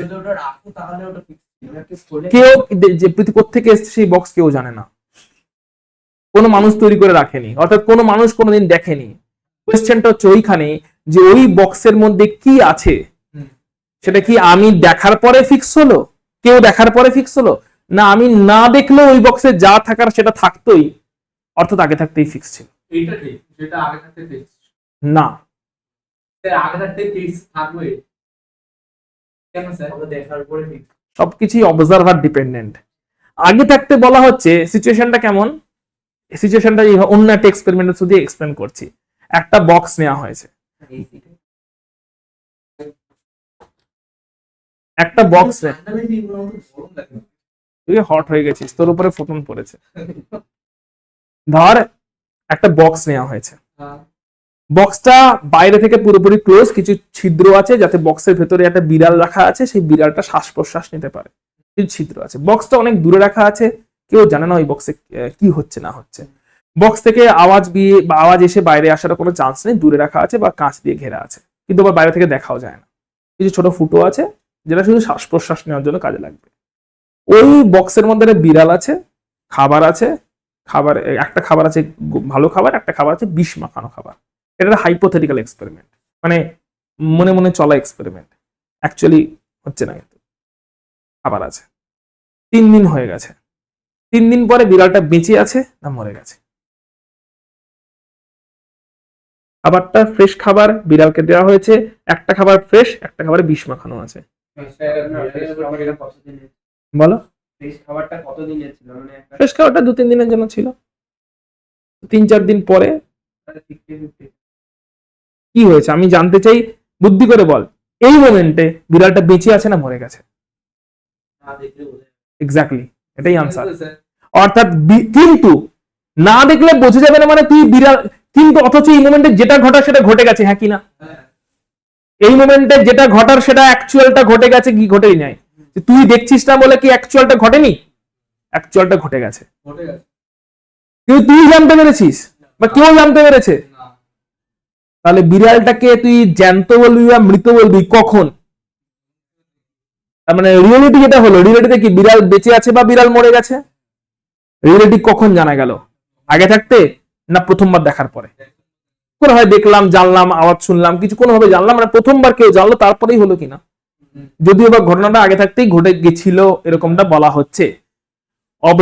কনক্লুশনে বলা হয় আগে থাকতে কিছুই ঘটেনি, অর্থাৎ দেখার আগে পর্যন্ত বা জানার আগে পর্যন্ত, এটা হাইপোথেটিক্যাল কনক্লুশন, বিড়ালটা জ্যান্ত আর মৃতর একটা মাঝামাঝি অবস্থায় ছিল। দেখার আগে বন্ধু। দেখার পরে ওই দুটোর মধ্যে কোন একটা ফর্ম নিয়ে আমাদের সামনে প্রেজেন্টেড হয়েছে।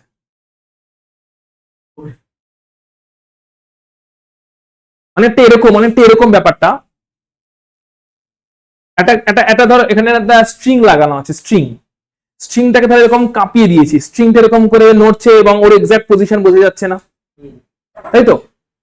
ওটাকে থামালে ওর এক্সাক্ট পজিশনটা ধরতে পারবি, হ্যাঁ কি না? ফ্যান একটা খুব জোরে ঘুরছে, এক্সাক্ট পজিশন ব্লেড গুলো বুঝতে পারছিস না, কিন্তু হাত দিয়ে ধরে যদি জোর করে একটা ফ্যানকে ধরে নিস, একটা ব্লেডকে ধরে নিস চলন্ত অবস্থায়, তাহলে ওর পজিশনটাকে তুই ধরতে পারলি, রাইট? তার মানে ওই যে মোমেন্টে ধরলি ওই মোমেন্টে ওই ব্লেডটা ওই পজিশনে ছিল, ইয়েস আর নো? তার আগে পর্যন্ত ওই ব্লেডটা কোন পজিশনে ছিল ফিক্স করে বলা যাচ্ছিল? একদম সেম জিনিস। একটা গার্ডারের স্ট্রিং আছে, স্ট্রিংটাকে এরকম ভাইব্রেট করে দেওয়া হয়েছে, ভাইব্রেট করে কাঁপছে, বলবি যে এই জোনটার মধ্যে কোথাও না কোথাও আছে, কিন্তু কোথায় আছে জানতে গেলে তোকে কোন একটা জায়গাকে খপাত করে ধরতে হবে, দিয়ে বলবি ওই মোমেন্টে ওইখানে ছিল। এবার বলি খপাত করে ধরার আগে পর্যন্ত ওই মোমেন্টে ওইখানেই ছিল, এর কোনো গ্যারান্টি পাওয়া যাচ্ছিল না, ওটা খপাত করে ধরার পরলে দেখলাম ওইখানটা গিয়ে ধরতে পারলাম, তখন বলবো ওই মোমেন্টে ওইখানেই এসেছিল তাই আমি ধরতে পেরেছি, নাহলে বলবো ধরতে পারতেন ওখানে ছিল না ওই মোমেন্টে। ওই মোমেন্টে কোথায় ছিল সেটা আবার বলতে পারবো না, যেখানটাকে খপাত করে ধরতে পারলাম বলবো ওই মোমেন্টটা ওখানেই ছিল, ইয়েস আর নো? সো এখান থেকেই বলা হচ্ছে যে থিওরি অফ প্রবাবিলিটি আসছে যে বিড়ালটার বেঁচে থাকার আর মরে যাওয়ার চান্স 50-50। কোনটা হয়েছে জানা নেই, ম্যাথমেটিক্যাল বা থিওরিটিক্যালি বলতে পারি বেঁচে যাওয়া আর মরে যাওয়ার মাঝামাঝি কোন একটা জায়গা ওটা এক্সিস্ট করছে। এন্ড যে মোমেন্টে কেউ প্রথমবার দেখলো ওই মোমেন্টে ট্রু রিয়েলিটি সামনে এলো, যে হয় বেঁচে আছে নয় মরে গেছে। ট্রু রিয়েলিটিটা কিন্তু যেটা ভাবছি আগে থাকতেই হয়ে গেছিল, ওটা কিন্তু আগে থাকতে হয়নি, আগে থাকতে একটা মাঝামাঝি স্টেটে ছিল। ম্যাথামেটিক্যালি, বায়োলজিক্যালি হয়তো কোন একটা হয়ে গেছিল, কিন্তু ম্যাথামেটিক্যালি কোন একটা স্টেটে ছিল। অবজারভেশনের পরেই ওটা একটা পার্টিকুলার স্টেট নিল, এবং সেখান থেকে একটা বিশাল কোয়েশ্চেন এখনকার দিনে তৈরি হয়েছে, আমরা যা দেখছি এটা কি সত্যি দেখছি? না, এটা যা দেখছি সেটা হচ্ছে কিছু একটা জিনিসের উপরে আমাদের ব্রেনের তৈরি করা একটা ইন্টারপ্রিটেশন মাত্র। মানে মানে তোকে যেরকম দেখতে পাচ্ছি তুই আসলেই এরকম দেখতে, নাকি তোকে দেখে আমার ব্রেন আমাকে বোঝাচ্ছে তুই এরকম দেখতে তাই তুই এরকম দেখতে? মানে তুই যদি সত্যি এরকম দেখতে হোস তাহলে আমি কেন, যত জীবজগৎ আছে সবাই তোকে এরকম ভাবে ফিল করতে পারা উচিত, কিন্তু সবাই তোকে এরকম করে হয়তো দেখছে না, শুধু মানুষই এরকম করে তোকে দেখছে। যে যে অ্যানিমালটা চোখই নেই সে তোকে কি এরকম করে দেখছে? তার জন্য তুই কি এই ফর্মে আছিস, না তার জন্য হয়তো অন্য কোনো ফর্মে তুই এক্সিস্ট করিস? মেবি সে হয়তো কম্পনের থ্রু দিয়ে বোঝার চেষ্টা করে, মেবি সে হয়তো তোর গায়ের উষ্ণতার থ্রু দিয়ে বোঝার চেষ্টা করে, তার জন্য হয়তো তুই গন্ধ ফর্মে এক্সিস্ট করিস, আমার জন্য তুই পুরো ফর্মে এক্সিস্ট করছিস, কিন্তু তার জন্য তুই হয়তো কোনো গন্ধের ফর্মে, হয়তো কোনো কম্পনের ফর্মে এক্সিস্ট করছিস, রাইট? তাহলে তুই যদি সত্যি এরকমই হতিস, বা হয়তো হয়তো আমাদের থেকে উন্নত কোনো এলিয়েন, তার কাছে তো তোর আরো অনেক ফিচার্স ধরা পড়ছে যেটা আমাদের চোখে ধরা পড়ছে না। হয়তো সে হয়তো দেখতে পায় তোর বডি থেকে যে ওয়েভ গুলো বেরোয় সেই ওয়েভ গুলোর ফ্রিকোয়েন্সি সে হয়তো দেখতে পায়, আমরা দেখতে পাই না। আমরা কি দেখতে পাচ্ছি? বডি থেকে ফ্রিকোয়েন্সি তো বেরোচ্ছে, ওয়েভ তো বেরোচ্ছে, তাদের পাওয়ার চোখে হয়তো সেই পাওয়ার আছে, দেখতে পাচ্ছে। তারা হয়তো স্কিন ইনভেট করে ভেতরে বায়োলজিক্যাল অর্গান গুলোকে দেখতে পায়, হতেই পারে, যেটা আমরা দেখতে পাচ্ছি না। তুই অ্যাকচুয়ালি কেমন? যেরকমটা তুই সেরকম, যেরকমটা আমি দেখছি সেরকম? তাহলে অ্যাবসলিউট বলে কিছু এক্সিস্ট করছে না, সবটাই রিলেটিভ হয়ে যাচ্ছে। টাচ থিওরি সম্পর্কে কি বলা যায়? টাচ অ্যাটম গুলো হলো, হ্যাঁ কি না? অ্যাটম গুলো কি? তাহলে যখন টাচ করছি, অ্যাটমই তো টাচ করলাম, অ্যাটমের ভেতরটা হলো, হলোর মধ্যে আঙুলটা ঢুকে গেল না কেন? হলো না সবই? আরে দুটো অ্যাটম প্যাকড আপ আছে, কিন্তু মাঝখানটা কি? বেশি এই যেগুলো কি ওই হলোর মধ্যে তো ঢুকে যেতে পারতো। আমার আমার হাতেরও তো কিছু হলো অ্যাটম আছে, হাতের হলো অ্যাটম গুলো এই হাতের হলো অ্যাটমের মধ্যে ঢুকে গেলে তো পুরো ঢুকে যাওয়া উচিত ছিল, ভূতের মতন হয়ে যেতে পারতো। ভূতের মতন হয়ে যাওয়া উচিত ছিল কিনা, যে একটা অ্যাটমের মধ্যে অন্য অ্যাটমের হলো জায়গার মধ্যে অন্য অ্যাটমের হলো জায়গাগুলো ঢুকে যাচ্ছে, এটাই হওয়া উচিত ছিল কিনা? হচ্ছে তো না। পুরো অ্যালাইন ভাবে থাকলে তাহলে মানে পুরো পারফেক্ট, কি বলবো, পুরো পারফেক্ট লাইনে তাহলেও হতো না, কখনোই হবে না এটা। কারণ ব্যাপারটা হচ্ছে আমরা যেটাকে বলি টাচ করেছে, অ্যাপারেন্টলি টাচ করেছে মানে টাচ করে গেছে, হ্যাঁ কিনা? সো অ্যাকচুয়ালি টাচটাই হচ্ছে না যে ঢুকবে, তোর ফিলিং হচ্ছে শুধু টাচ হচ্ছে, মানে তোর নার্ভাস সিস্টেম বোঝাচ্ছে এই জিনিসটাকে টাচ বলে। ওখানে যদি সত্যি করে ভেতরে ঢুকে দেখা যেত, টাচ হয়নি হয়তো। কেন টাচ হয়নি? কারণ তোর হাতের অ্যাটমের যে ইলেকট্রন গুলো আছে আর অন্য হাতের অ্যাটমের যে ইলেকট্রন গুলো আছে, কাছাকাছি আনলে ইলেকট্রন গুলো একে অপরকে রিপালশন করেছে। আমাদের ব্রেন ওই রিপালশনটাকে টাচ বলে বোঝে। ফিলিংটা আসে টাচের ফিলিং, তো টাচের ফিলিংটা হচ্ছে বেসিক্যালি ওখানে হয়তো কিছু রিপালশন চলছে, সেই ফিলিংটা আমাদের মধ্যে ঢুকছে টাচ মাধ্যমে। বিকর্ষণ, বিকর্ষণ হচ্ছে যে বিকর্ষণটাকে আমাদের ব্রেন হয়তো বুঝছে টাচের মাধ্যমে, মানে আমরা অ্যাকচুয়ালি টাচ করতেই পারছি না, যতই কাছাকাছি যাই না কেন টাচটা আর হচ্ছে না। যদি টাচ হয়ে যেত তাহলে একটা অ্যাটম হয়তো অন্য অ্যাটমের মধ্যে ঢুকে যেত, একটা অ্যাটম হয়তো অন্য অ্যাটমের মধ্যে ঢুকে যেতে পারতো, কারণ ভেতরে তো ফাঁকা জায়গা আছে। ছোট অ্যাটমের মধ্যে বড় অ্যাটম, মানে বড় অ্যাটমের মধ্যে ছোট অ্যাটম ঢুকে যেত, হয়ে যেত কিনা? কিন্তু হতে পারছে না। আর একটা অ্যাটমের মধ্যে অন্য অ্যাটমকে ঢুকছে, অ্যাটম গুলো কাছাকাছি, খুব কাছাকাছি, সলিড একদম দারুণ কাছাকাছি, কিন্তু ঢুকে যাচ্ছে। বড় অ্যাটম আর ছোট অ্যাটম পাশাপাশি ঢুকে যাচ্ছে, ঢোকা থেকে আটকাচ্ছে কে? বিকর্ষণ। তার মানে বিকর্ষণ হচ্ছে, যেটাকে আমরা ওই বিকর্ষণের ফিলিংটাকে বলছি টাচ। কাছাকাছি এলে বিকর্ষণ শুরু হচ্ছে, আমরা ফিলিংটাকে বলছি, আমাদের ব্রেন রেজিস্টার করছে এটা টাচ করলাম। কিন্তু যদি খুব মাইনিউট লেভেলে দেখা যায়, হয়তো দেখা যায় তখন গ্যাপ রয়ে গেছে, টাচটা হয়নি, কারণ এখানে বিকর্ষণ চলছে। কি বুঝলি বল? সবই গন্ডগোল হয়ে যাচ্ছে আজকাল, যত দেখবি ততই সব গন্ডগোল হয়ে যাবে। তাহলে বিড়ালটা বেঁচে আছে না মরে গেছে? ঠিক কথা। তাহলে বল, এটা এটা শ্রডিঙ্গারের এক্সপেরিমেন্ট। এবারে দেখাচ্ছে, এটা মজার জিনিস দেখাচ্ছে। দেখবি আমি একটা টি শার্ট পরি, যে টি শার্টে এরকম একটা সিম্বল আছে, সিম্বলটা লেখা আছে শ্রডিঙ্গার্স স্মাইলি। তো এটা কখনো কখনো দেখবি হয়তো ব্ল্যাক কালারের টি শার্ট পরি, যে টি শার্টটাতে ওই টি শার্টটাতে শ্রডিঙ্গার স্মাইলি লেখা আছে, দিয়ে একটা সিম্বল দেওয়া আছে। এই সিম্বলটা হ্যাপি সিম্বল না স্যাড সিম্বল? ওই জন্যটাকে শ্রডিঙ্গার স্মাইলি বলা হয়, কারণ শ্রডিঙ্গারের ক্যাট ছিল, শ্রডিঙ্গার সায়েন্টিস্টের নাম, তারই ক্যাটের এক্সপেরিমেন্টটা তার মাথায় ছিল। এই এক্সপেরিমেন্টটা সত্যি সত্যি কোনোদিন হয়নি, কিন্তু ওরা মাথায় চলে এক্সপেরিমেন্ট, যে কি বলবো, বিড়ালটা বেঁচে আছে না বিড়ালটা মরে গেছে। তো এগুলোকে বলে থট এক্সপেরিমেন্ট। কি বলে? থট এক্সপেরিমেন্ট, মাথায় চলার এক্সপেরিমেন্ট। তাহলে ওই বিড়ালটারও যেরকম 50-50 চান্স আছে, না দেখা পর্যন্ত বলা সম্ভব না কি হয়েছে, সেখানেও তুই যেভাবে দেখবি, যদি রেখে ছেড়ে দিয়ে দেখিস হ্যাপি ফেস, এটাকে ছেড়ে দিয়ে দেখলে স্যাড ফেস। তো এটা হচ্ছে মজা, যে এগুলোর উত্তর এখনো পর্যন্ত পাওয়া যায়নি। স্ট্রিং থিওরি কি বলছে? স্ট্রিং থিওরি বলছে সবকিছুই একটা ভাইব্রেশন। হ্যাঁ, মানে পার্টিকেল বলে কিছু জিনিসই নেই এই পুরো বিশ্ব ব্রহ্মাণ্ডে, সবই ভাইব্রেশন।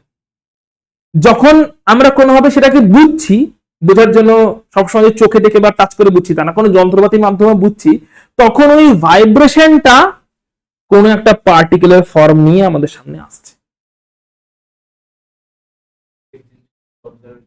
একদমই, সবটাই অবজারভেশনের উপরে। আমরা যখন বুঝছি তখন ওই ভাইব্রেশনটা কোন একটা ফর্ম নিয়ে আমাদের সামনে প্রেজেন্ট হচ্ছে। আমরা বুঝছি কিভাবে? সবসময় যে আমরা পঞ্চ ইন্দ্রিয়ের মাধ্যমে বুঝছি তা না, আমরা তো বুঝছি কখনো ইনস্ট্রুমেন্টের থ্রু দিয়ে, কখনো অন্য কোনো ভাবে, কখনো ইনডাইরেক্ট চিন্তা ভাবনার মাধ্যমে বুঝছি, কিন্তু সবটাই আমাদের বোঝার উপরে ঠিক হচ্ছে। যে আমরা বুঝছি যেটা, সেটাকে আমরা রিয়েলিটি বলছি। অ্যাকচুয়াল রিয়েলিটি কি কেউ কোনোদিন জানতেই পারবে না। যেগুলো আমরা দেখছি সেই রিয়েলিটি সত্যি সে জানা নেই, এটাই সত্যি কথা। কারণ আমরা শুধু আমাদের পার্সপেক্টিভ থেকেই দেখছি। একটা কম্পিউটার গেমস এর মধ্যে ভেতরে থাকা যে ক্যারেক্টার গুলো, সেগুলো কোনোদিন জানতে পারবে তার বাইরে কি আছে? না। হতেও পারে কোনো থার্ড পার্সন দেখছে, বা থার্ড পার্সন বলবো না সেখানে, মানে তখনই ওই ভগবানের কনসেপ্ট আসে, যে ভগবান হয়তো এবার এখানে আবার গল্প আছে। গল্পটা কি? এটা চেনের মতন চলতে থাকবে। কিরকম? তুই ধর বললি যে ভগবান বলে কিছু একটা জিনিস আছে, কেউ ভগবান বলছে, কেউ একটা নেচার বলছে, কেউ প্রকৃতি বলছে, কেউ একটা সুপ্রিম পাওয়ার বলছে, যে যেরকম ফর্মে মানে সে বলছে। সে কি বলছে? সে বলছে যে সে তৈরি করেছে সবকিছু, সে জানে কোনটা কি। আমরা হয়তো সেটা সবটা জানি না, আমরা শুধু আমাদের পয়েন্ট অফ ভিউ থেকে জানি এটা চেয়ার, এটা টেবিল, এটা এটা এটা ওটা, বাট সে জানে কোনটা অ্যাকচুয়ালি কি। তাহলে কথা হচ্ছে, তাকে কে চালাচ্ছে? তাহলে এরকম উপর উপরে তো চলতেই থাকবে থিওরি। ওই এক তাহলে কেউ তো বলতে পারে মানুষই সৃষ্টিকর্তা, মানুষের উপরে কেউ নেই, একই কথাই তো হয়ে গেল। তুই বলছিস ধর আমি বললাম মানুষই সবকিছু তৈরি করেছে, তুই না স্যার মানুষ সবকিছু তৈরি করে, ভগবান বলে কেউ আছে। আমার পরে কোশ্চেন, তাহলে ভগবানকে কে তৈরি করেছে? মানুষ যেহেতু বিশ্বাস করে সেই জন্য ভগবান তৈরি হয়েছে। ভগবানটা তাহলে এই যিনি পুরো ইউনিভার্সটাকে ভগবান তৈরি করেছে বলছে, তাহলে ভগবানটা এলো কোত্থেকে? ওই মালটা এলো কোত্থেকে? আর কেউ বলে যে ভগবান নিজে নিজেই জন্মেছে, নিজে নিজে তো কিছু হচ্ছে না, সবাই তো বলছে কেউ না কাউকে তৈরি করেছে, কোনো না কোনো ভাবে তৈরি হয়েছে। যদি সবাই ভগবান যদি নিজে নিজে হয়ে থাকে, তাহলে মানুষ নিজে নিজে হয়েছে, এটা মানছি না কেন? মানুষের বেলায় বলছে মানুষকে ভগবান তৈরি করেছে, বা সবকিছুকে ভগবান তৈরি করেছে, অথচ ভগবানের বেলায় বলছি সে নিজে নিজে তৈরি হয়েছে। সে যদি নিজে নিজে তৈরি হতে পারে, যে একটা পুরো ইউনিভার্স তৈরি করতে পারে, তাহলে আমরাও নিজে নিজে তৈরি হয়েছে, এটা কেন হচ্ছে না আবার? প্রচুর ঝামেলা আছে এখানে, কোনটা অ্যাকচুয়ালি কি, কোনটা ঠিক, কোনটা ভুল, নিয়ে প্রচুর ঝামেলা। মানে আলটিমেটলি এখনো পর্যন্ত যে কনক্লুশন, যা কিছু দেখছি এটা ঠিক নয়, এটুকু অবধি শিওর। কোনটা ঠিক জানা নেই। যা কিছু দেখছি এটা ঠিক নয়, মানে কি সেন্সে ঠিক না? এটা কেবলমাত্র আমাদের দেখার সেন্সে ঠিক, কিন্তু এটা অ্যাকচুয়াল সেন্সে ঠিক না হতে পারে। অ্যাকচুয়াল সেন্সে কি হচ্ছে কেউ জানে না। যদি সত্যি সত্যি এটা হয়, স্ট্রিং থিওরি যদি সত্যি সত্যি এক্সিস্ট করে থাকে, তার মানে দাঁড়াচ্ছে কম্পনরত বিভিন্ন ভাইব্রেশনস আমাদের অবজারভেশনের উপরে বেস করে একটা ফর্ম নিয়ে নিচ্ছে।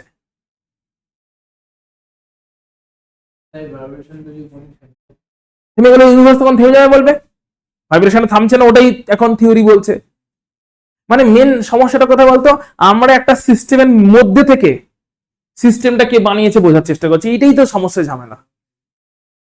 আমরা বাইরে যেতে পারছি না, কোনোদিন আমরা সিস্টেমের বাইরে যেতে পারছি না, আমরা একটা সিস্টেমের মধ্যে থেকে বোঝার চেষ্টা করছি সিস্টেমটা কে বানিয়েছে। এটা খুব ডিফিকাল্ট প্রসেস।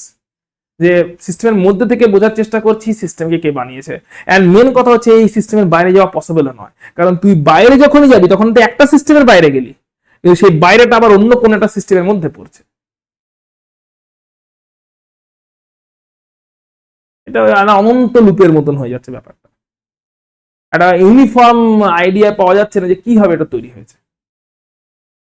এটা হচ্ছে এগুলো ঝামেলা, এই এই এই সব জায়গা থেকে এই সব ঝামেলাগুলোর অরিজিন হয়। তাহলে এই কোশ্চেনের কোনো আনসার নেই, কেউ কেন স্থায়িত্ব পেতে চায়?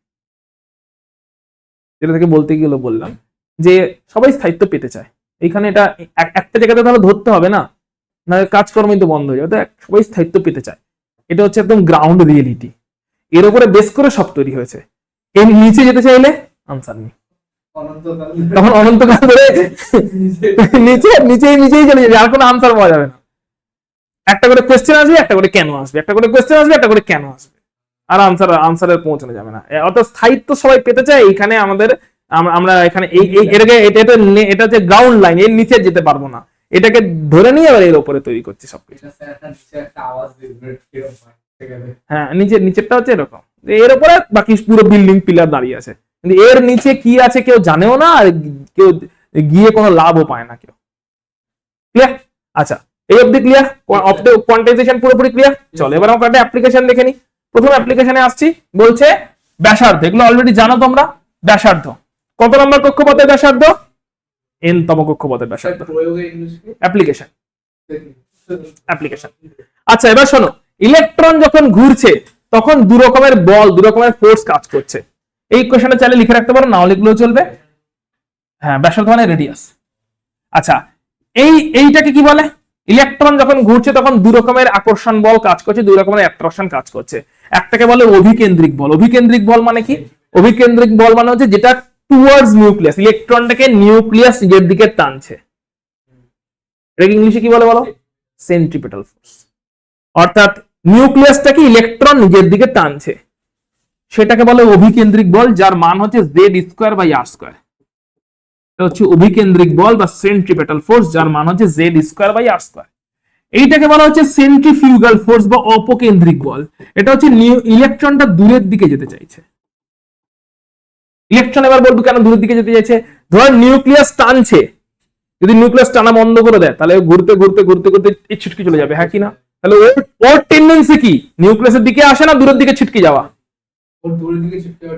সেটাই হচ্ছে অপকেন্দ্রিক বল, দূরের দিকে ছিটকে যাওয়া হচ্ছে টেন্ডেন্সি।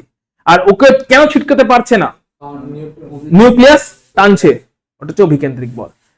এবার বলো, ও ঘুরে যাচ্ছে মানে না তো নিউক্লিয়াসের দিকে টানছে, মানে নিউক্লিয়াসের উপরে গিয়ে কি পড়ছে? ছিটকে যাচ্ছে, তার মানে দুটো বল সমান সমান, হ্যাঁ কি না? অভিকেন্দ্রিক বল z²/r², আর অপকেন্দ্রিক বল mv²/r, এদের সমান সমান। z হচ্ছে এখানে প্রোটন সংখ্যা, অ্যাটমিক নাম্বার লিখে রেখে দিও। যে কেন ঘূর্ণন হচ্ছে, লেখো ঘূর্ণনের শর্ত।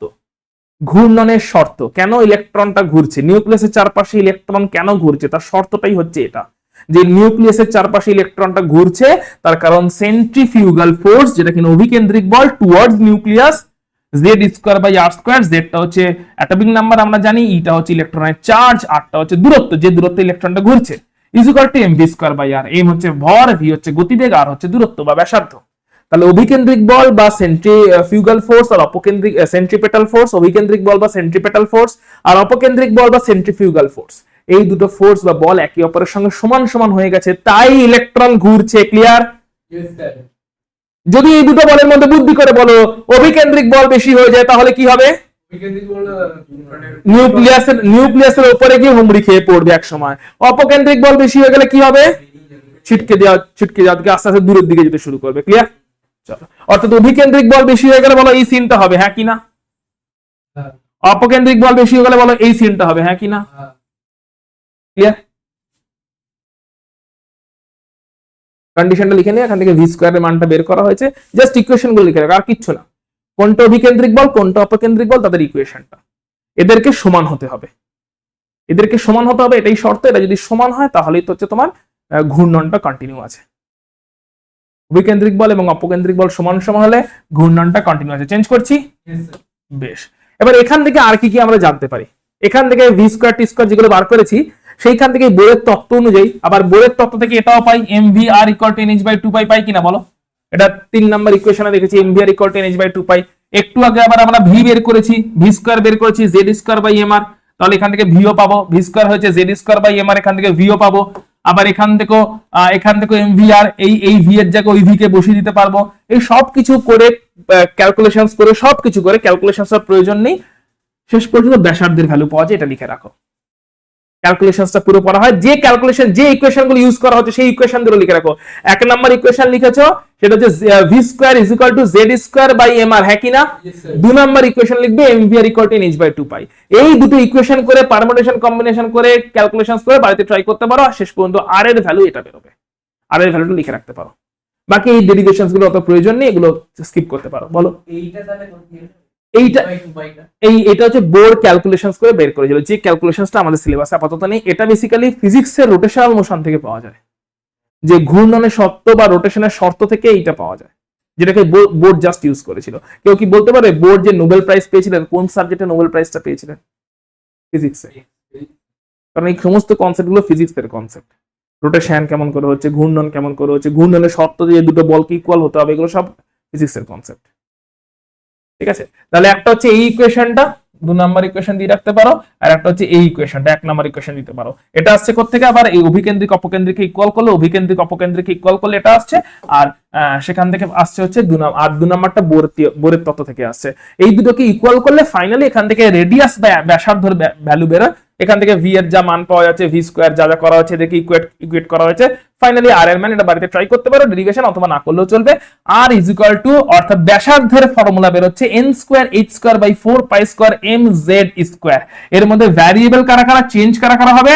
এইটা হচ্ছে কক্ষপথের সংখ্যা, এটা হচ্ছে পরমাণু ক্রমাঙ্ক বা অ্যাটমিক নাম্বার। এই দুটোই খালি চেঞ্জ হবে, বাকিগুলো ভ্যালু ফিক্স থাকবে।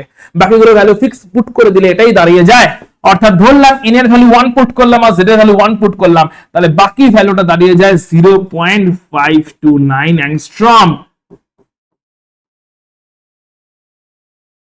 এটা হচ্ছে আমাদের অঙ্ক করার জন্য ফর্মুলা। তোর মাথায় ঢুকে গেছে?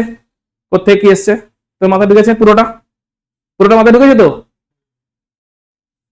এটাই ইজ ইকুয়াল টু 0.529, মানে হচ্ছে কোন কোন ভ্যালু পুট করেছে দেখো, h এর ভ্যালু পুট করেছে h square, 4 pi square m square, এই সব কটা ভ্যালু পুট করলে আসে কত? 0.529 angstrom into n square by z। এটা হচ্ছে অ্যাংস্ট্রম ইউনিটে ব্যাসার্ধের মান বেরোয়। কোন ইউনিটে বেরোলো? অ্যাংস্ট্রম ইউনিটে ব্যাসার্ধের মান বেরোয়। ক্লিয়ার? একটা এক্সাম্পল দেখে নি, চল। এটা লিখেছিস তো?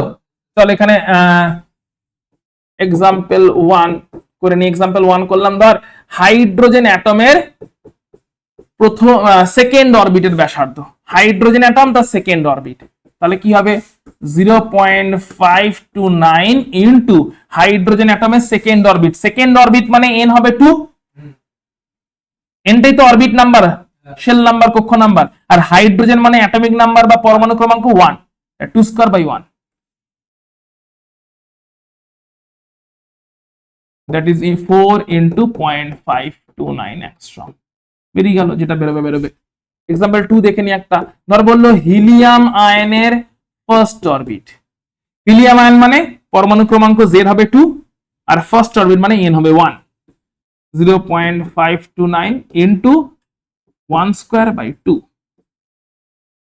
n square by z, n হচ্ছে 1 ফার্স্ট অরবিট, হিলিয়াম আয়ন মানে z হচ্ছে, এখানে z হচ্ছে তোমার 2 আর n হচ্ছে 1, এখানে হচ্ছে z হচ্ছে 1, n হচ্ছে 2, কত হলো? হাফ হয়ে গেল, তাহলে 0.529 বাই 2 এক্সট্রা। ক্লিয়ার? কেমন করে বের করতে হবে মাথায় ঢুকেছে?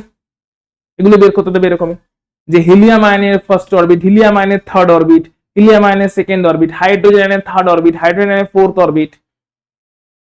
লিথিয়াম আয়ন দেয়, লিথিয়াম আয়নের সেকেন্ড অরবিট, লিথিয়ামের জন্য অ্যাটমিক নাম্বার হচ্ছে 3, সেকেন্ড অরবিট বলে n হচ্ছে 2, তাহলে 0.529 into n square by z, n square হচ্ছে 2 স্কয়ার বাই z হচ্ছে 3। বাড়িতে প্র্যাকটিস করবে ক্যালকুলেশন, ছোটবেলায় করেছিল যেরকম করে। কুইকলি বল তাহলে, হাইড্রোজেন অ্যাটমের সেকেন্ড অরবিট, হাইড্রোজেন অ্যাটম মানে z কত? 1, সেকেন্ড অরবিট মানে n কত? 2। এই ফর্মুলাতে জাস্ট বসিয়ে দিয়েছি, n আর z বসাচ্ছি রেডিয়াসের ভ্যালু বের করার জন্য। হিলিয়াম আয়ন z কত? 2, ফার্স্ট অরবিট n কত 1, লিথিয়াম লিথিয়াম 2 প্লাস আয়ন হবে, লিথিয়াম 2 প্লাস আয়ন, z কত 3, অ্যাটমিক নাম্বার লিথিয়ামের 3, আর সেকেন্ড অরবিট n কত 2, ভ্যালু বসাচ্ছি, প্রবলেম সলভ করছি। তিনটে एग्जांपल লিখে নাও। এটা অন্য ইউনিটেরও নিতে পারে। এটা অ্যাংস্ট্রমে আছে। এবার অ্যাংস্ট্রম মানে ধর মিটার, অ্যাংস্ট্রম থেকে মিটারে যেতে গেলে 10 টু দি পাওয়ার -10 দিয়ে মাল্টিপ্লাই করতে হবে। So 4 into 0.529 into 10 to the power -10 metre বা 10 টু দি পাওয়ার -8 সেন্টিমিটার। অ্যাংস্ট্রমের সঙ্গে মিটার রিলেশন আছে 10 to the power -10। So 0.529 by 2 into 10 to the power -10 metre. So that is 0.529 into 4 by 3 into 10 to the power -10 metre, যদি মিটারে যেতে বলে। বলো clear? Radius clear?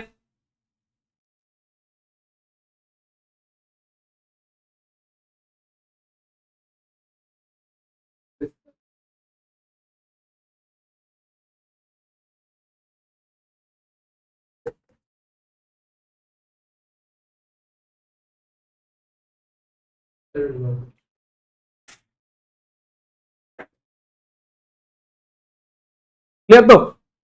Change করবো? দেখেছিস প্রস্তাব ক্লিয়ার হয়েছে, মাথায় ঢুকেছে, পারা যাবে তো? শুভম ক্লিয়ার? গুড।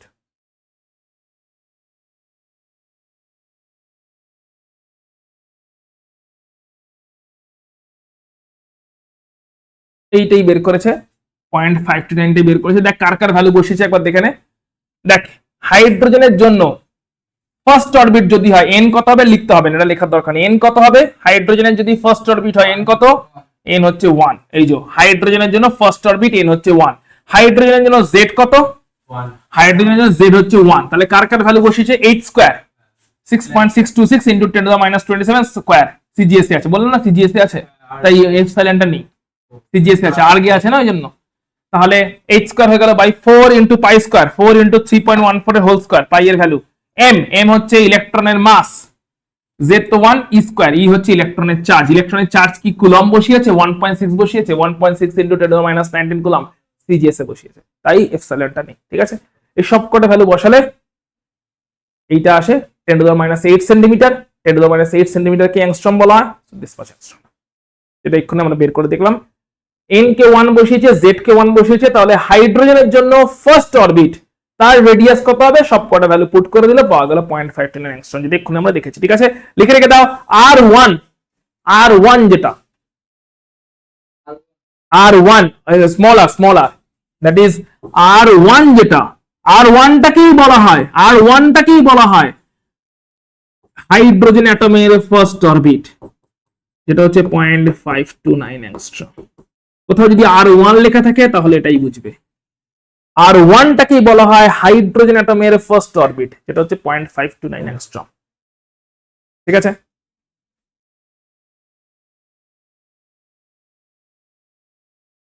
এটাতে কোনো ডাউট আছে? এটা অ্যাকচুয়ালি একটা কাজ করো, এখানেই করে দাও, n স্কয়ার বাই z করে দাও। এই যে n স্কয়ার বাই z, এটাকেও লিখে নাও, n স্কয়ার বাই z, যেটা এক্ষুনি আমরা লিখেছি, তাই তো? আরে তুই আগে বল, এক্ষুনি আমরা লিখে নিয়েছি অলরেডি। আর n is equal to 0.529 into n square by z, তাই তো? আর 0.529 টাই কোনটা? r1। তো সেই ইকুয়েশনটাই দেওয়া আছে, লেখার দরকার নেই, দেখে নাও জাস্ট। পরেরটা চলে আসছে, এবার এখান থেকে আবার গতিবেগ বের করব। সো গতিবেগের ইকুয়েশনটা কি আসে? গতিবেগের সমস্ত ভ্যালু পুট করলে ফাইনাল ইকুয়েশন এটা আসে। কেমন করে? এখন ডেরিভেশন গুলো যাওয়ার দরকার নেই, লিখে রাখো গতিবেগ। গতিবেগ হচ্ছে এইটা, ইলেকট্রনের গতিবেগ।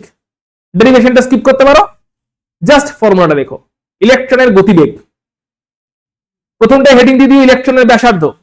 তিনটে হেডিং দাও, প্রথমটা হচ্ছে ঘূর্ণনের শর্ত লিখেছো, ঘূর্ণনের শর্ত থেকে ইলেকট্রনের ব্যাসার্ধ, ইলেকট্রনের বলি সরি কক্ষপথের ব্যাসার্ধ। ঘূর্ণনের শর্তের পরে আসবে কক্ষপথের ব্যাসার্ধ, এখন আসবে ইলেকট্রনের গতিবেগ। ওই দুটো অভিকেন্দ্রিক অপকেন্দ্রিক কি ইকুয়াল হতে হবে, সেন্ট্রিপেটাল সেন্ট্রিফিউগাল কি ইকুয়াল হতে হবে, ওটা ঘূর্ণনের শর্ত, ওটা ঘূর্ণনের শর্ত। ঘূর্ণনের শর্তের পরেই হেডিং দাও কক্ষপথের ব্যাসার্ধ বা রেডিয়াস অফ অরবিট। ঘূর্ণনের শর্তের পরেই হেডিং দাও কক্ষপথের ব্যাসার্ধ বা রেডিয়াস অফ অরবিট। এখন হেডিং দাও ইলেকট্রনের গতিবেগ। গতিবেগের ফর্মুলা লিখে নাও। ইলেকট্রনের গতিবেগ v কত হচ্ছে? ইলেকট্রনের গতিবেগ v হচ্ছে 2 pi z square by nh, right? Clear? ঠিক আছে, এবারে তোমরা নিজেরাই বলো হাইড্রোজেন অ্যাটমের জন্য জেড কত হবে 1, এন কত হবে 1, বাকি ভ্যালুগুলো কি করতে হবে বসাতে হবে, বসালে একটা ভ্যালু পাওয়া যাবে কিনা সেই ভ্যালুটাই আমরা লেখা হয়েছে, ফর্মুলা লেখা হয়েছে, সেই চেঞ্জ করছি কৌস্তব। তাহলে হাইড্রোজেনের জন্য Z1 বসাবো, N1 বসাবো, বাকিদের ভ্যালু পুট করলে একটা ভ্যালু পাওয়া যাবে V এর, সেই V এর ভ্যালুটাই হচ্ছে লিখে রাখো হাইড্রোজেন অ্যাটমের জন্য 2.18 into 10 to the power 8 centimetre per second. অর্থাৎ লেখো, অর্থাৎ এটা বেসিক্যালি হচ্ছে V হাইড্রোজেন 1 মানে Z1 বসিয়েছি, N1 বসিয়েছি, তাহলে ভ্যালুটা এসছে 2.18 into 10 to the power 8 centimetre per second. যেখান থেকে nth অরবিটের জন্য ফর্মুলা দাঁড়াচ্ছে V1, এটাই হচ্ছে V1 2.18 into 10 to the power 8 centimetre per second. তারপরে V1 টা লিখে নে, এইটা লিখে নে যে অন্য যে কোনোর জন্য, তারপরে এক্সাম্পল দেখবো দুটো তিনটে, অন্য যে কোনো কারোর জন্য, তো হাইড্রোজেনের জন্য Z এর nটা 1 হলো, এবার ধর অন্য কারোর জন্য তাদের কি 1 হবে, তখন কি হবে Vn equal to V1 into Z by n। V1 টা কত এই 2.18 into 10 to the power 8 centimetre per second. অন্য যে কোনো কারোর জন্য Vn ইকুয়াল টু হবে V1 into Z by n, যেখানে V1 টা কত 2.18 into 10 to the power 8 centimetre per second. Right, clear? চল একই রকম ভাবে এখানেও একটা एग्जांपल দেখে নি। ধর তোকে বলা হলো হাইড্রোজেনটা তো জানি, তার বলা হলো হিলিয়াম আয়ন, হিলিয়াম আয়নের জন্য ফার্স্ট অরবিটে থাকা ইলেকট্রনের গতিবেগ বের করো। হিলিয়াম আয়নের জন্য ফার্স্ট অরবিটে থাকা ইলেকট্রনের গতিবেগ বের করো। তাহলে হিলিয়াম আয়নের জন্য z কত 2, ফার্স্ট অরবিট মানে n কত 1, ফর্মুলায় পুট করছি 2.18 into 10 to the power 8 into z by n, z হচ্ছে 2 বাই n হচ্ছে 1, 2 বাই 1 মানে স্পিডটা ডাবল হয়ে গেছে, ইনটু 2 হয়ে গেছে।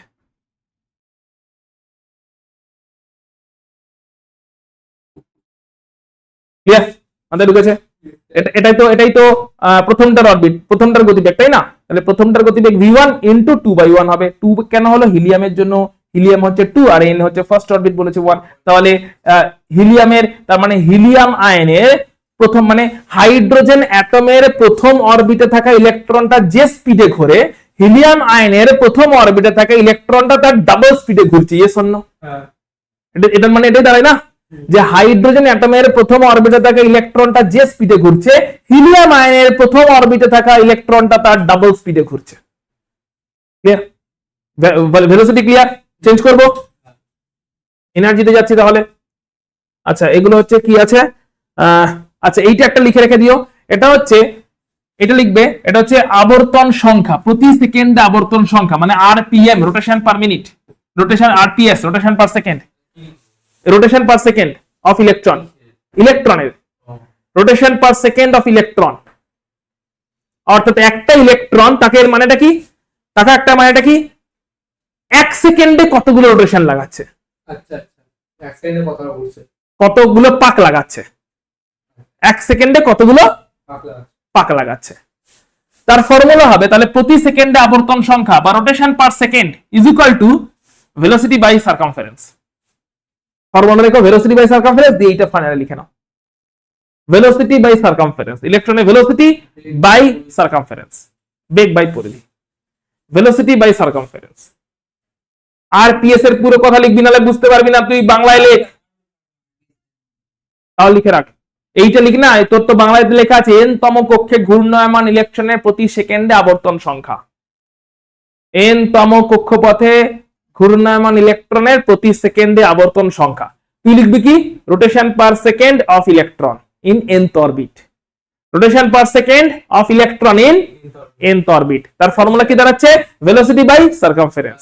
এবার সেখান থেকে ফাইনাল এটা পেয়েছি, বেগ বাই পরিধি লিখে এটা লিখে ফেলো।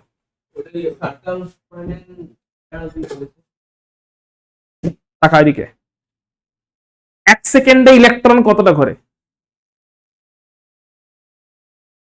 এই গতিবেগ বের করলি যে এত সেন্টিমিটার ঘোরে না এক সেকেন্ডে, ঠিক আছে?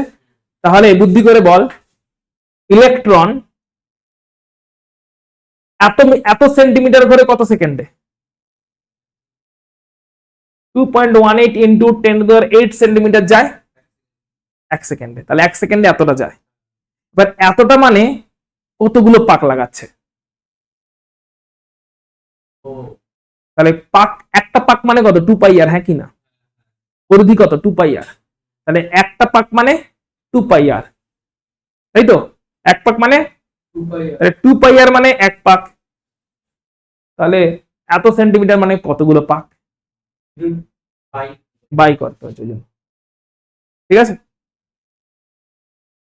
বেগ বাই পরিধি করলে, বেগ হচ্ছে আমরা জানি, বেগের ভ্যালু জানি, পরিধি হচ্ছে 2 পাই আর স্কয়ার। এবার পরিধি, এবার বল 2 পাই আর তো পরিধি, কিন্তু আর এর আবার একটা এক্সপ্রেশন আছে কিনা বড় সড়ো, ওই আর এর এক্সপ্রেশনটাকে পুরোপুরি বসিয়েছে এখানে। আরো একটা বড় সড়ো এক্সপ্রেশন পেয়েছো না, আর এর একটা এক্সপ্রেশন পেয়েছি কিনা, এই যে শুরুতে এই যে আর এর এক্সপ্রেশন 2 পাই আর মানে 2 পাই ইনটু পুরোটাই, এস অন্য 2 পাই আর মানে ইনটু 2 পাই হবে, হ্যাঁ কি না? ইনটু 2 পাই মানে এটা কাটবে দিয়ে এটা 2 পাই হয়ে যাবে, হ্যাঁ কি না? দেখ 2 পাই আর এটাই বসানো আছে।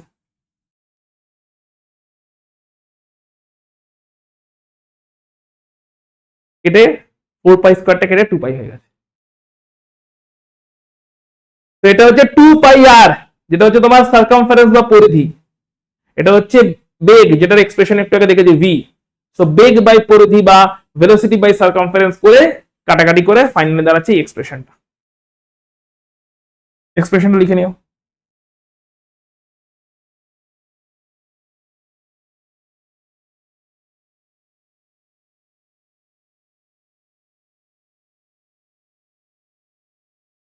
লিখেছো?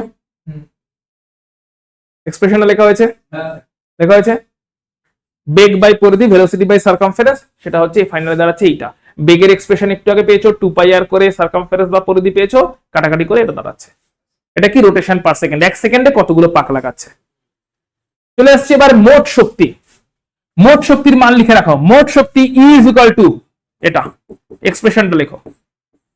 মোট শক্তি n তম কক্ষপথে ঘূর্ণায়মান ইলেকট্রনের মোট শক্তি, বা মোট শক্তি অফ ইলেকট্রন বা টোটাল এনার্জি অফ ইলেকট্রন। আগে একটা মাইনাস সাইন আছে, মিস করবে না।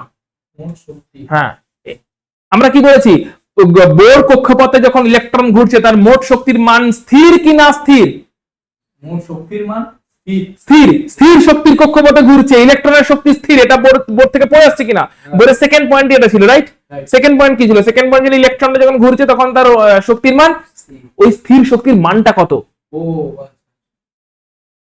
এই শক্তির মান কি তাহলে চেঞ্জ হচ্ছে কোথায় কোথায়, না খালি ফোটন এলেই এই শক্তির মান চেঞ্জ হয়? ক্লিয়ার? ফোটন এলেই উপরে যায় নিচে আসে, তখন শক্তির বিকিরণ শোষণ এসব চলতে থাকে, না হলে শক্তির মান নির্দিষ্ট এবং সেই মান স্থির। এই স্থির মানটা কত? এটা হচ্ছে এক্সপ্রেশন। তাহলে বলে এই এক্সপ্রেশনে আবার ভ্যারিয়েবল কে হাইড্রোজেনের জন্য জেড কত পুট হবে? 1। প্রথম শক্তি স্তর মানে n কত পুট হবে? 1। তাহলে দুটো 1 পুট করলে বাকি সব ভ্যালুগুলো বসিয়ে দেওয়া যায় কিনা? বাকি সব ভ্যালু বসিয়ে দিলে কত ভ্যালু আসবে? -13.6 ইলেকট্রন ভোল্ট। তো সব ভ্যালু এটা লিখেছিস তো, এবারে সব ভ্যালু বসাচ্ছি, সমস্ত ভ্যালু বসিয়ে দিলে লিখে নিও। জেডটাকে কি করেছে দেখি, আচ্ছা হাইড্রোজেন জন্য জেড 1 করেছে, আমরা জেডটাকে 1 করব না, ঠিক আছে? আমরা উপরে জেড যেরকম আছে, উপরে দেখো দুটো জেড আছে, দেখে নাও, এই একটা জেড, এই একটা জেড, তাহলে উপরে কি হলো? জেড স্কয়ার হলো, হ্যাঁ কি না?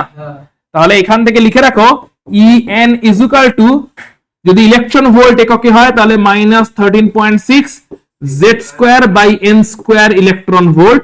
যদি এটা কিলোজুল এককে হয় তাহলে কিলোজুল ইউনিটে লিখবে হচ্ছে এই ভ্যালুটা -1312 into Z square by N square kilojoule. আচ্ছা ওকে, কিলোজুল পার মোলে আছে, কিলোজুল পার অ্যাটমে আগে আসতে হবে, অ্যাটমের ভ্যালুটা আছে কিনা দেখি।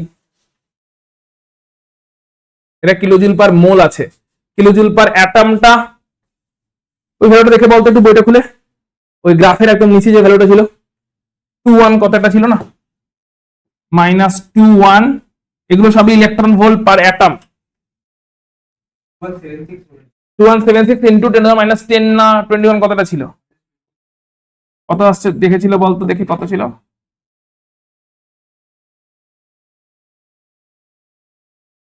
এবং কিলোজুল ছিল না জুল ছিল, আমার মনে হয় জুল ছিল।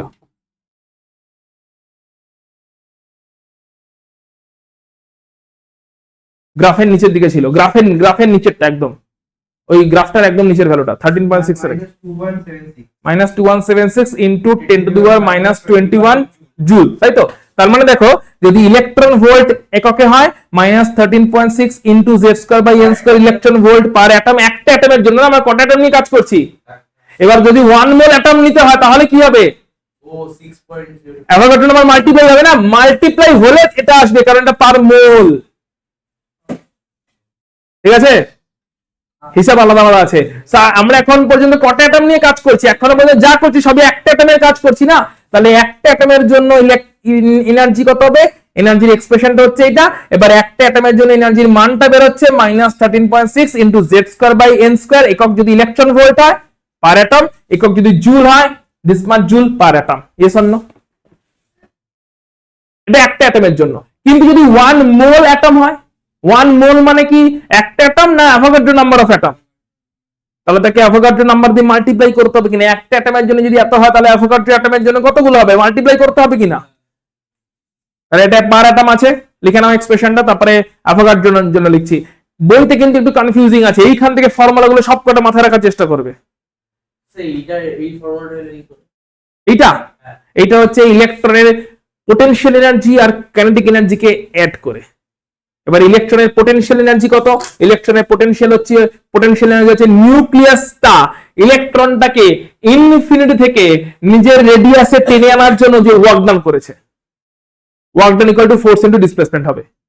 তাই নিউক্লিয়াসের ফোর্স কত? নিউক্লিয়াসের ফোর্স হচ্ছে জেড স্কয়ার বাই আর, যেটা কিনা কুলম্বিক ফোর্স।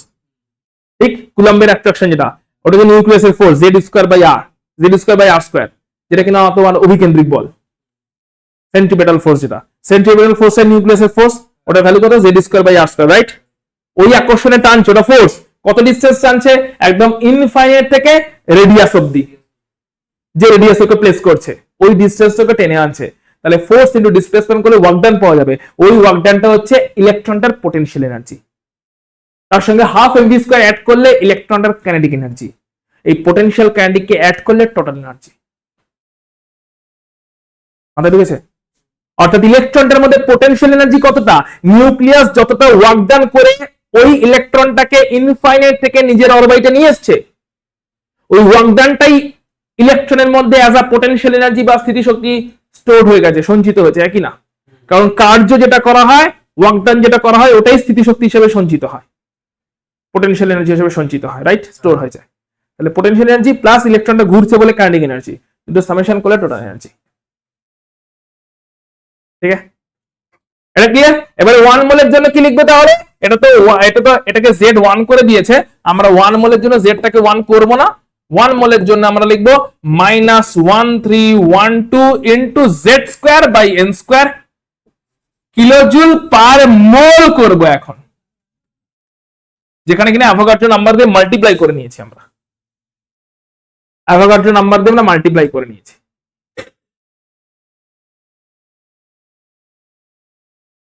মোলে গেলে এটা বল মাথায় ঢুকেছে কিনা? এই বল মাথায় ঢুকেছে কিনা, জলদি জলদি বল, জলদি জলদি। মাথায় ঢুকেছে?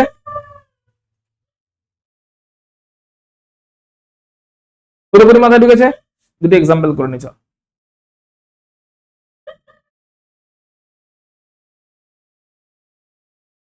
কত মোল হয়ে গেল? ওকে, বর্ণালী তো আজকে শুরু করছি না। আচ্ছা, এইটা তার আগে লিখে নে, ঋণাত্মক চিহ্নের তাৎপর্য। এনার্জির এক্সপ্রেশনে মাইনাস সাইন আছে কিনা একটা? ওই মাইনাস সাইনের তাৎপর্য কি মানে লিখে নে একটা। তাৎপর্য মাইনাস সাইন যেটা আছে, ওই মাইনাস সাইনের তাৎপর্য। মাইনাস সাইনের একটা তাৎপর্য হচ্ছে যে বাংলায় প্রথমে বলছি, বাংলায় লিখে দিচ্ছি, তারপরে ইংলিশে তোকে বলে দিচ্ছি। ইলেকট্রনকে, প্রথম তাৎপর্য লিখবি, ইলেকট্রনকে তুই যদি ইংলিশে ট্রান্সলেট করতে পারিস কর। ইয়েস, ইলেকট্রনকে অসীম থেকে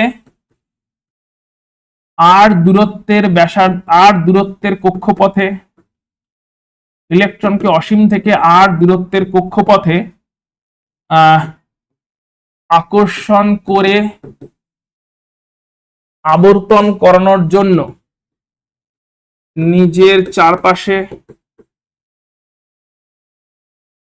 আবর্তন করানোর জন্য নিউক্লিয়াসকে কার্য করতে হয়, নিউক্লিয়াসকে ইলেকট্রনের ওপর কার্য সম্পাদন করতে হয়। এটা 1 নম্বর তাৎপর্য।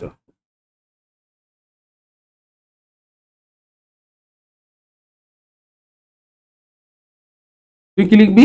Work has to be done by nucleus on the electron to bring it from nucleus to bring it from infinite to a distance of R radius.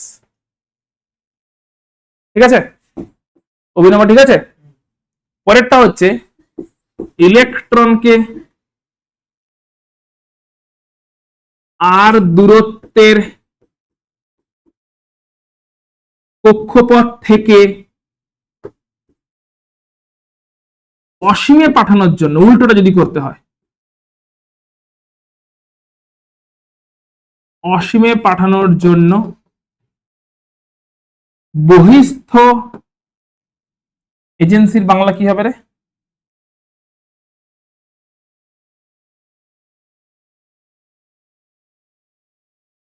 মানে কোন একটা জিনিস আর কি, বহিস্থ, যে মানে বহিস্থ টুল বা এক্সটার্নাল ডিভাইস, বা ওটা বলতে চাইছি বহিস্থ শক্তি, লিখে দিই বহিস্থ শক্তি দ্বারা কার্য সম্পাদন করতে হয়।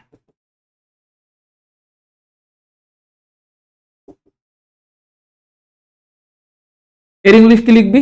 এর ইংলিশ লিখবি হচ্ছে work has to be done by external energy to knock out electron from orbit of radius r to infinity।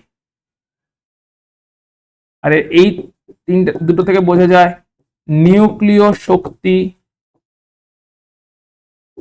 শক্তির প্রকৃতি আকর্ষণিক। এটাই বলে দিচ্ছি, আগে মানেটা বুঝিনি, লিখে নে। আর লিখে নে উপরেরটা হচ্ছে work has to be done by nucleus. উপরটা লিখেছিস? উপরটা কি লিখেছিস বল? Work has to be done by nucleus to attract electron from infinity to a distance of radius r. Add na to bring the electron from infinity to a distance of radius r. পরেরটা উল্টো লিখবি work has to be done by external energy. Work has to be done by external energy. Agency. Work has to be done by external agency to knock out the electron from radius r to infinity. To knock out the electron from radius r to infinity.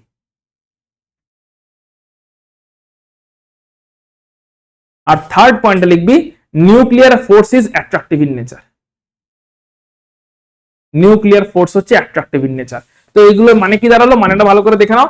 তাকাও এদিকে, ধরো এটা nucleus, অসীম দূরত্বে থাকা, ইনফিনিটিতে থাকা কোন ইলেকট্রনকে টেনে এনে আর রেডিয়াসে নিজের চারপাশে ঘোরাতে গেলে নিউক্লিয়াসকে কার্য সম্পাদন বা ওয়ার্কডাউন করতে হবে ইলেকট্রনটার উপরে। ক্লিয়ার? ক্লিয়ার? অসীম দূরত্বে বা ইনফিনিটিতে থাকা কোন ইলেকট্রনকে আর রেডিয়াসে টেনে এনে নিজের চারপাশে ঘোরাতে গেলে নিউক্লিয়াসকে কার্য সম্পাদন বা ওয়ার্কডাউন করতে হবে অন দ্যাট ইলেকট্রন। ক্লিয়ার? সেকেন্ডটার মানে কি? ইলেকট্রন যখন ঘুরছে এই অবস্থায় ইলেকট্রনকে, ঘুরন্ত অবস্থায় ইলেকট্রনকে বের করে অসীমে পাঠাতে গেলে কোন বহিস্থ শক্তিকে কার্য করতে হবে। কোন বহিস্থ শক্তিকে কার্য করতে হবে ইলেকট্রনের উপরে, যাতে ইলেকট্রনটাকে সে ঘূর্ণনরত অবস্থায় আর দূরত্ব থেকে অসীমে পাঠাতে পারে। এই দুটো কেন করতে হচ্ছে? তার কারণ নিউক্লিয়ার বলটা আকর্ষণ, অ্যাট্রাকটিভ না রিপালসিভ? বিকর্ষণ। আকর্ষণ করে রাখছে বলেই ওকে টানতে পারছে, আর আকর্ষণ করে রাখছে বলেই বহিস্থ কাউকে কার্য করতে হচ্ছে ওর আকর্ষণ থেকে বের করার জন্য। ওই তো এই মানে নেগেটিভ সেন্টারের ক্যালকুলেশনের থ্রু দিয়ে আসছে। নেগেটিভ সেন্টার মানেটা দাঁড়াচ্ছে হচ্ছে পুরোটা একটা আকর্ষণ জনিত ক্রিয়া চলছে। আকর্ষণ জনিত ক্যালকুলেট করে নেগেটিভ আসে। নেগেটিভ সেন্টার মানেটা দাঁড়াচ্ছে হচ্ছে আকর্ষণ জনিত ক্রিয়া চলছে, সেটাই বোঝানোর চেষ্টা করা হচ্ছে। ঠিক আছে, তুই বল, বুদ্ধি করে বল, নিউক্লিয়াস যদি একটা দূরে থাকা ইলেকট্রনকে টেনে এনে নিজের পাশে নিয়ে আসে তাহলে ইলেকট্রনটা স্টেবিলিটি বাড়লো না কমলো?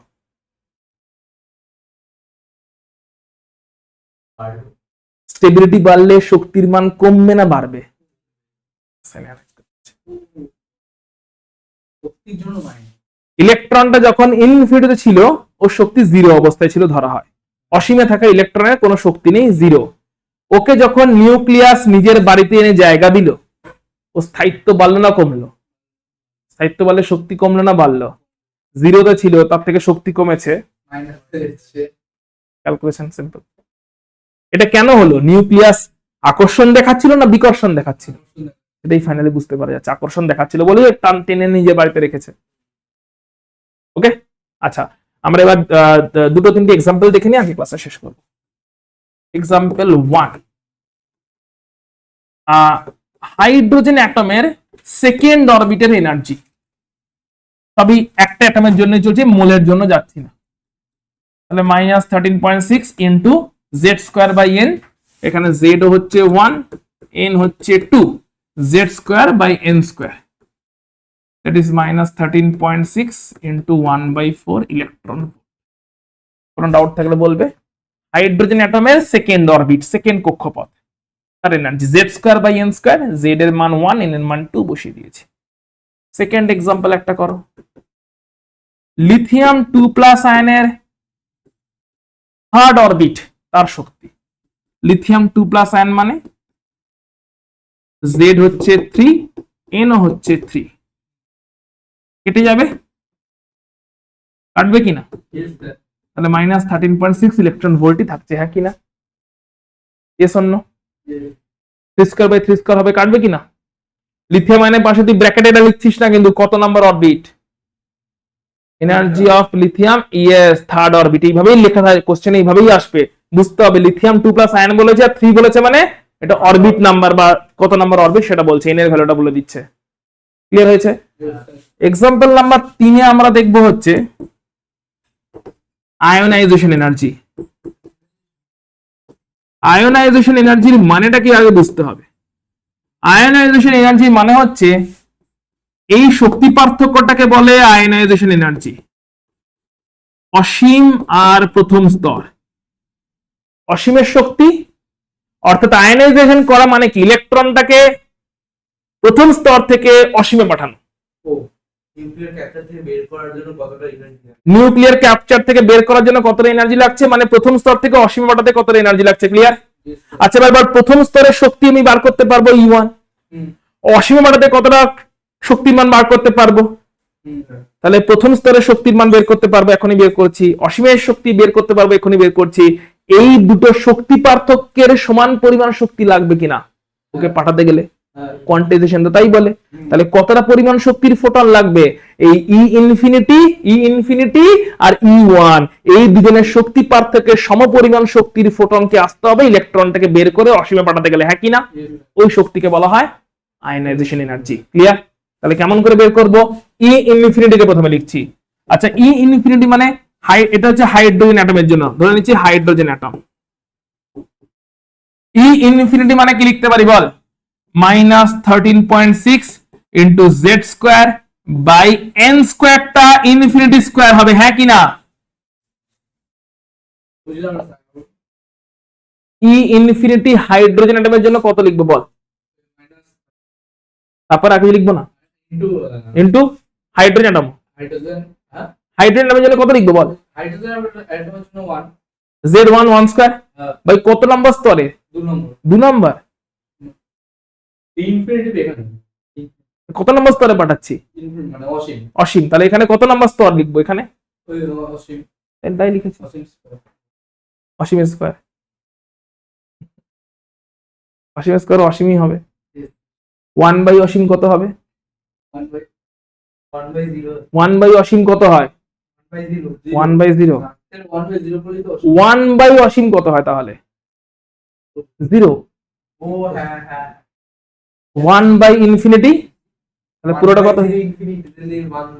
1 বাই ইনফিনিটি 0। 1 বাই ইনফিনিটি কত হয়? 0। তাহলে 0 হয়ে যাবে। তাহলে ই ইনফিনিটি কত দাঁড়াচ্ছে? একটু আগে বললাম না অসীমে ইলেকট্রনটার শক্তি কত? টেনে আনতে গিয়ে এই তো কিছুটা শক্তি কমে গেছে, স্থায়িত্ব বেড়েছে, তাই নেগেটিভ সাইন এসেছে, আমরা একটু আগেই দেখলাম। তাহলে অসীমে ইলেকট্রনের শক্তি কত? ম্যাথমেটিক্যালিও দেখে নিয়েছি 0, কারণ ম্যাথমেটিক্যালিও দেখতে পাচ্ছি -13.6, হাইড্রোজেনের জন্য 1 স্কয়ার বসিয়েছি, আর কত নাম্বার কক্ষপথে? অসীম কক্ষপথে, মানে ইনফিনিটি স্কয়ার। তাহলে এটা বেরিয়েছে মাইনাস E1, E1 কত 13 মাইনাস মাইনাস 13.6, আবার এটা minus 13.6 into 1 square by 1 square, হ্যাঁ কি না? z এর জন্য 1, n এর জন্য 1, E1 তো 1 মানে কত z ও 1 আবার n ও 1, তাহলে সবই 1, তার মানে কত দাঁড়াচ্ছে বল? Plus 13 point yes.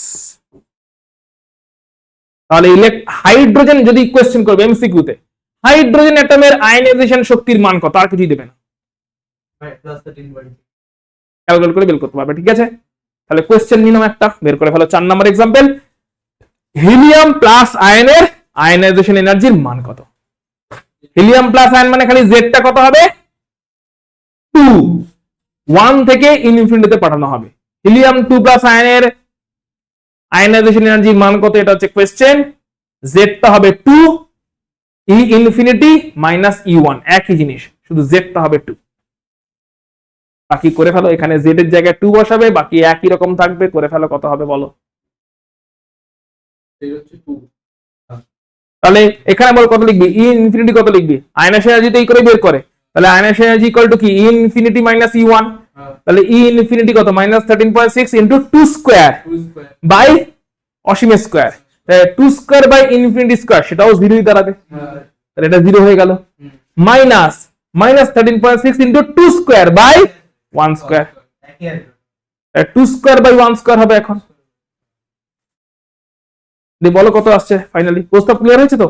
ওটা 0 হয়ে যাচ্ছে, পুরোটা 0, তাহলে এদিকে মাইনাসে মাইনাসে প্লাস হয়ে গেল, প্লাস 13.6 ইন্টু কেন 2 স্কয়ার তো ইন্টু 4, 2 স্কয়ার মানে কত ইন্টু 4 করো, ইলেকট্রন ভোল্ট, ক্লিয়ার? 54.4 তোর ক্লিয়ার হয়েছে? এটা ইনফিনিটি হলো, হ্যাঁ মাইনাস, এবার E1, E1 হ্যাঁ E1 টা কত হবে minus 13.6 into 2 square, helium ion মানে 2 স্কয়ার বাই 1 এ ফেরত আনছি তো 1 স্কয়ার, তাহলে এই দিকটা 0 হয়ে যাচ্ছে, ওদিকটা ক্যালকুলেট করে বল কত হচ্ছে,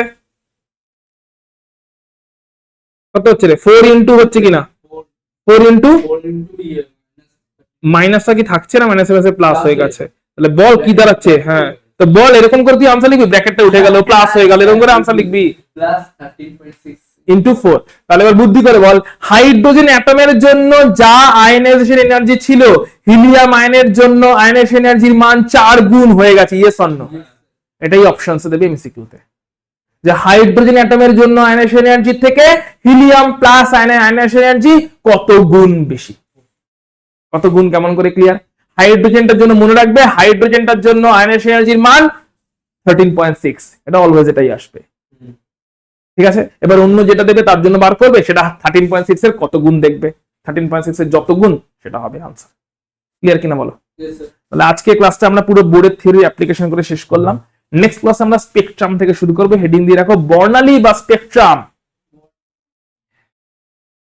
বই আরেকটা ছিল কি আইসো